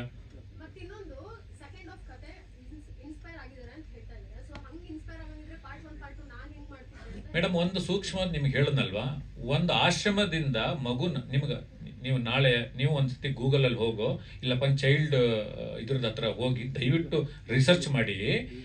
ಲೀಗಲ್ ಅಡಾಪ್ಷನ್ ಮಾಡ್ಕೊಂಡ ಮೇಲೆ ಅವನಿಗೆ ಹೆಂಗೆ ಅವ್ರು ಕೇಸ್ ತಗೊಳ್ತಾರೆ, ಜಡ್ಜ್ ಹೆಂಗೆ, ಕೋರ್ಟ್ ಹೆಂಗೆ ಕೇಸ್ ತಗೊಳ್ತಾರೆ, ಅದು ಅವ್ರ ಹತ್ರ ಮಾತಾಡಕ್ ಹೋದ್ರೆ ಅವರು ಸರ್ ಅದೆಲ್ಲ ನಡೆಯಲ್ಲ. ಅವ್ರು ಅದನ್ನ ಹೇಳಿದೆ ನಾನು ಅವ್ರಿಗೆ, ನೀವು ಅಡಾಪ್ಟ್ ಮಾಡ್ಕೊಂಡ್ರೋ ಮಗು, ನೀವು ಅಡಾಪ್ಟ್ ಮಾಡ್ಕೊಂಡಿದ್ದೀರ ಅಂತಾನೆ ಒರಿಜಿನಲ್ ಪೇರೆಂಟ್ಸ್ ಗೊತ್ತಾಗಲ್ಲ. ಇವಾಗ ರಾಜ್ಕುಮಾರ್ ಅಡಾಪ್ಟೇಷನ್ ಮಾಡ್ಕೊಂಡು ಆದ್ಮೇಲೆ ಆ ಮಗು ಎಲ್ಲಿದೆ, ಯಾರಿಗೆ ಕೊಟ್ಟಿದೀವಿ ಅಂತ ಅವರು ಹೇಳೋದೇ ಇಲ್ಲ ಯಾರಿಗೂ. ಇವ್ರು ಹೇಳ್ತಾರೆ ಸಿನಿಮಾದಲ್ಲಿ, ಇವ್ರು ಡೈರೆಕ್ಟ್ ಆಗಿ ಬಂದು ಇವ್ರ ಮೇಲೆ ಅವ್ರ ಕೇಸ್ ಹಾಕ್ಬಿಡ್ತಾರಂತೆ. ಅದು ಕತೆ ಯಾರು ಮಾಡಿದ್ದು ಅವರ ಯಾವ ಕತೆ? ಅದು ಹೇಳಿದ್ರಲ್ಲ ಡೈರೆಕ್ಟ್ ತಂದೆ ತಾಯಿಗೆ ಗೊತ್ತಾಗಿದ್ದು ರಾಘವೇಂದ್ರ ನಾಯಕ್ ಅವ್ರ ಕತೆ. ಮಾಡಿ ಸರ್ ಈಗ ನಿಮಗೆ ಫೋನ್ ಮಾಡಿರೋದು ಅಂತ ಹೇಳಿದ್ರು. ಅಲ್ಲ ಅವ್ರು ಮಾಡಿರೋದು ಅದಕ್ಕೆ ಓಕೆ. ನೀವು ಇಲ್ಲ ನಾನು ಅಂದ್ರೆ ಇಲ್ಲ, ನಮ್ಮ ನಿರ್ಮಾಪಕರು ಆಲ್ರೆಡಿ ಒಂದ್ಸಲ ಫೋನ್ ಮಾಡಿದ್ದಾರೆ. ಯಾಕಂದ್ರೆ ನಾವಿಬ್ರು ಒಟ್ಟಿಗೆ ಸಿನಿಮಾ ನೋಡಿ ಅವ್ರು ಫೋನ್ ಮಾಡಿದಾಗ ಅವ್ರ ರಿಪ್ಲೈ ಏನು ಅಂತ ಗೊತ್ತಾಯ್ತಲ್ವಾ. ಸೊ ಗೊತ್ತಾದ್ಮೇಲೆ ನೆಕ್ಸ್ಟ್ ಡೇ ಕೂಡ ಕೃಷ್ಣ ಅವರೇ ಅವ್ರಿಗೆ ಫೋನ್ ಮಾಡಿ ಅವ್ರು ಹೇಳಿದ್ರು ನಮ್ಮ ಮಗು ಮೇಲೆ ಮತ್ತೆ ಅವ್ರ ವೈಫ್ ಮೇಲೆ ಆಣೆ ಮಾಡಿ ನಾವು ಆ ಥರದ್ದೇನು ಮಾಡ್ಲಿಲ್ಲ ಅಂತ. ಅಂದ್ರೆ ಅವರು ಕತೆ ಕೇಳಲಿಲ್ಲ ಅಂತ ಯಾವತ್ತೂ ಹೇಳಲಿಲ್ಲ. ಫಸ್ಟ್ ಅದನ್ನು ಇಲ್ಲ, ನಂಗೆ ನೆನಪಿಲ್ಲ ಅಂದ್ರು. ಆಮೇಲೆ ಇವತ್ತಂತೂ ಕ್ಲಿಯರ್ ಆಗಿ ಹೇಳಿದ್ದಾರೆ ಕತೆ ನಾನು ಚೆನ್ನಾಗಿದೆ, ನಾನು ಕೇಳಿದ್ದೀನಿ ಅಂತ. ಮೇಡಮ್ ಅವರು ನಾವು ಕತೆ ಹೇಳೋಕೆ ಮುಂಚೆನೆ ಕತೆ ಮಾಡ್ಕೊಂಡಿದ್ರೆ ನಾನು ಕತೆ ಹೇಳ್ತಾಗ್ಲೇ ಗೊತ್ತಾಗ್ತಿತ್ತು ನಮ್ದು ಸೆಕೆಂಡ್ ಹಾಫ್ ಅಂತ. ಇಷ್ಟೇ ಮೇಡಮ್ ಕತೆ. ನಮ್ಮ ಕಥೆಯಲ್ಲಿ ಒಬ್ಬ ಉತ್ತರ ಕರ್ನಾಟಕದಲ್ಲಿ ಒಬ್ಬ ತಂದೆ ಒಂದು ಮಗು ಸಿಗುತ್ತೆ, 3 ವರ್ಷದ ಮಗು. ಆ ಮಗುನ ಸಾಕ್ತಾನೆ, 12 ವರ್ಷದವರೆಗೆ ಬೆಳೆಸ್ತಾನೆ. ಅಂದ್ರೆ ಅದನ್ನ ಲೀಗಲಿ ಅಡಾಪ್ಟ್ ಏನು ಮಾಡ್ಕೊಂಡಿರಲ್ಲ. ಹಳ್ಳಿ ಕಡೆಯಲ್ಲಿ ಅದೇನೋ ಅವ್ರ ಕೇಸ್ ಆಗಿರಲ್ಲ, ಏನೂ ಆಗಲ್ಲ. ಸೊ ಅದು ಮುಸ್ಲಿಂ ಮಗು ಇರುತ್ತೆ, ಅವ್ನು ಮುಸ್ಲಿಂ ತರನೇ ಆ ಮಗುನ ಸಾಕ್ತಾನೆ. ಅಂದ್ರೆ ಆ ಮಗು ನಾನ್ ವೆಜ್ ತಿನ್ಸೋದು, ಇವನು ವೆಜಿಟೇರಿಯನ್ ಆದ್ರೂ ಅದು ಮಗು ನಾನ್ ವೆಜಿಟೇರಿಯನ್ ಆದ್ರೂ ಆ ಮಗು ನಾನ್ ವೆಜ್ ತಿನ್ನಿಸ್ತಾನೆ, ಮಸೀದಿ ಕರ್ಕೊಂಡು ಹೋಗ್ತಾನೆ, ಕುರಾನ್ ಕಲಿಸ್ತಾನೆ. ಸೊ ಅವ್ರಿಬ್ರು ತಂದೆ ಮಗನ ಬಾಂಧವ್ಯ ಹೆಂಗಿರುತ್ತೆ ಅಂದ್ರೆ ಇಡೀ ಊರಿಗೆ ಫೇಮಸ್ ಆಗಿರುತ್ತೆ. ಸೊ ಅದನ್ನ ಯಾರೋ ಮೀಡಿಯಾದವ್ರು ಕವರೇಜ್ ಮಾಡಿದಾಗ ಅದು ಒರಿಜಿನಲ್ ಪೇರೆಂಟ್ಸ್ ಗೊತ್ತಾಗುತ್ತೆ. ಆ ಮಗುದು 3 ವರ್ಷದ ಫೋಟೋ ಎಲ್ಲ ಸಿಗುತ್ತೆ ಅವ್ರಿಗೆ. So they come and file a case. Intro block ಅಲ್ಲಿ ಅವ್ರು ಬಂದು ಕೇಸ್ ಫೈಲ್ ಮಾಡ್ತಾರೆ. ಸೊ ಅದು ಕೋರ್ಟ್ಗೆ ಬರುತ್ತೆ, ಇವ್ರಿಗೆ ನೋಟಿಸ್ ಬರುತ್ತೆ, ಇವ್ರು ಹೋಗಿ ನಿಂತ್ಕೋತಾರೆ. ಸೊ ಆವಾಗ ಸೆಕೆಂಡ್ ಹಾಫ್ ಇಡೀ ಮಗು ಯಾರಿಗೆ ಸೇರ್ಬೇಕು, ಒರಿಜಿನಲ್ ಪೇರೆಂಟ್ಸ್ಗೆ ಸೇರ್ಬೇಕಾ, ಬಯಾಲಜಿಕಲ್ ಪೇರೆಂಟ್ಸ್ ಸೇರ್ಬೇಕಾ, ಅಥವಾ ಸಾಕ್ದವನಿಗೆ ಸೇರ್ಬೇಕಾ ಅನ್ನೋದ್ರ ಮೇಲೆ ಇಡೀ ವಾದ ವಿವಾದಗಳು ನಡೆಯುತ್ತೆ. DNA ಟೆಸ್ಟ್ ನಡೆಯುತ್ತೆ. ಅವ್ರ ಮಗು ಹೆಂಗ್ ಮಿಸ್ಸಿಂಗ್ ಆಯ್ತು ಅಂತ ಅವ್ರೊಂದು ಕತೆ ಫ್ಲಾಶ್ ಬ್ಯಾಕ್ ಹೇಳ್ತಾರೆ. ನಮ್ಮ ಕಥೆಯಲ್ಲಿ ಬೇರೆ ಫ್ಲಾಶ್ ಬ್ಯಾಕ್ ಇದೆ, ಅವ್ರ ಕಥೆಯಲ್ಲಿ ಬೇರೆ ಫ್ಲಾಶ್ ಬ್ಯಾಕ್ ಇದೆ. ಸೊ ಇಲ್ಲಿ ನಮ್ಮಲ್ಲಿ ಗಂಡು ಮಗು, ಅವ್ರ ಹೆಣ್ಣು ಮಗು ಇದೆ. ಸೊ ಇದಾದ್ಮೇಲೆ ಇವನ್ ಹೆಂಗ್ ಸಾಕ್ದ, ಇವನ್ ಎಷ್ಟು ಚೆನ್ನಾಗಿ ನೋಡ್ಕೊಂಡ, ಇವನ್ ಮೇಲೂ ಏನೇನು ಫಾಲ್ಟ್ ಎಲಿಗೇಷನ್ ಮಾಡ್ತಾರೆ. ಇಲ್ಲ ಅವ್ನು ತುಂಬಾ ಚೆನ್ನಾಗಿ ನೋಡ್ಕೊಂಡ ಅಂತ ಹೇಳ್ತೀವಿ. ಮಗು ನಾನು ಒರಿಜಿನಲ್ ಅಪ್ಪ ಅಮ್ಮನ ಜೊತೆನೆ ಹೋಗಲ್ಲ ಅನ್ನತ್ತೆ. ಇವ್ರ ಜೊತೆ ಹೇಳಿದ್ ನಾವು ಕಥೆಯಲ್ಲಿ ಮಗುನು ಕೂಡ ಕೇಸ್ ನಡೆಯೋಗಿ ಇಟ್ಕೊಂಡಿಲ್ಲ. ಯಾಕಂದ್ರೆ ಜಡ್ಜ್ ಹೇಳ್ತಾರೆ ಮಗು ಮೇಲೆ ಪರಿಣಾಮ ಬೀಳುತ್ತೆ, ಮಗು ಇರಬಾರ್ದು ಈ ಕೇಸ್ ನಡೆಯುವಾಗ, ಮಗುನ ನ್ಯೂಟ್ರಲ್ ಮಾಡ್ಬಿಡ್ತಾರೆ. ಇದೇ ಕೇಸ್ ಮೇಲೆ ಇಡೀ ಕತೆ ನಡೆಯುತ್ತೆ. ನಡ್ತಾ ಇದ್ದಾಗ ಕೊನೆಗೆ ಜಡ್ಜು ಕೂಡ ಹೇಳ್ತಾರೆ ಇದನ್ನ ನಾವು ರೇರ್ ಕೇಸ್ ತರ ನೋಡ್ಬೇಕು, ಇದನ್ನ ಬಯಾಲಜಿಕಲ್ ಪೇರೆಂಟ್ ಕೊಡಕ್ಕಾಗಲ್ಲ. ಈ ಸಮಯದಲ್ಲಿ ಮಗುಗೇನು ಮುಖ್ಯ, ಆ ಮಗುನ ಬೆಳವಣಿಗೆಗೆ, ಮಗು ಆರೋಗ್ಯದ ಮೇಲೆ ಏನಿದಿರುತ್ತೆ ಅಂತ ಇದ್ರ ಮೇಲೆ ಸಪ್ರೇಟ್ ಇಮೋಷನಲ್ ಆಗಿ ಅದನ್ನ ತಗೊಂಡು ಸೊ ಕೋರ್ಟು ಸಾಕು ತಂದೆಗೆ ಮಗು ಇರ್ಲಿ ಅಂತ ಡಿಸಿಷನ್ ಕೊಡುತ್ತೆ. ದಿಸ್ ಇಸ್ ಕತೆ. ಇದ್ರ ಮೇಲೆ ನಮ್ದು ಸೀನ್ ಬೇರೆ ಇದೆ. ಫಸ್ಟ್ ಹಾಫ್ ನಾನು ಹೇಳ್ತಾನೆ ಇಲ್ಲ, intro blocking second half structure ಇದು ನಾವು ಕೃಷ್ಣ ಅವರಿಗೆ 2023 ಡೀಟೇಲ್ ಆಗಿ 1.5 ಗಂಟೆ ನರೇಷನ್ ಮಾಡಿದೀವಿ. ಅನ್ಯಾಯ ಆಗ್ಬಾರ್ದು ಅಂತ ನೀವೇನಾದ್ರೂ ಇದ್ರೆ ದಯವಿಟ್ಟು ರಮೇಶ್ ಅರವಿಂದ್ ಸರ್ನ ಮತ್ತು ಶರಣ್ ಸರ್ನ ಓಪನ್ ಆಗಿ ಮಾತಾಡಕ್ಕೆ ಹೇಳಿ. ನಮ್ಮ ಡೈಲಾಗ್ ರೈಟರ್ ರಘು ನಿಡ್ವಳ್ಳಿ ಇದ್ದಾರೆ. ಇದನ್ನು ಆಗ್ಬಾರ್ದು ಅನ್ಯಾಯ. ಇದು ಚಾಲೆಂಜ್ ಮಾಡ್ತೀನಿ, ಇದು ಓಪನ್ ಚಾಲೆಂಜ್ ಮಾಡ್ತೀನಿ. ಡಾರ್ಲಿಂಗ್ ಕೃಷ್ಣ ಅವ್ರಿಗೆ ಇದು ಓಪನ್ ಚಾಲೆಂಜ್ ಮಾಡ್ತೀನಿ. ನಾನು 2 ನಿಮಿಷದ ಕತೆ ಹೇಳಿದ್ದೀನ ಇಲ್ಲ ಇದರಿಂದ ಕದ್ದು ಕತೆ ಹೇಳಿದೀವ ಅಂತ ಇದು ಡಿಸೈಡ್ ಆಗಬೇಕು. ಒರಿಜಿನಲ್ ಅವ್ರದ್ದು ಕತೆನ ನಮ್ಮ ಕತೆನ ಅಂತ ಇದು ಡಿಸೈಡ್ ಯಾಕೆಂದ್ರೆ ತುಂಬ ದೊಡ್ಡವರು Ramesh Aravind sir is very legendary actor and director. ನಾನು ಕರೆಯೋಕ್ಕಾಗಲ್ಲ. ಆದರೆ ನಿಮಗೆಲ್ಲರಿಗೂ ಮೀಡಿಯಾದ ಬದ್ಧತೆ ಇದೆ.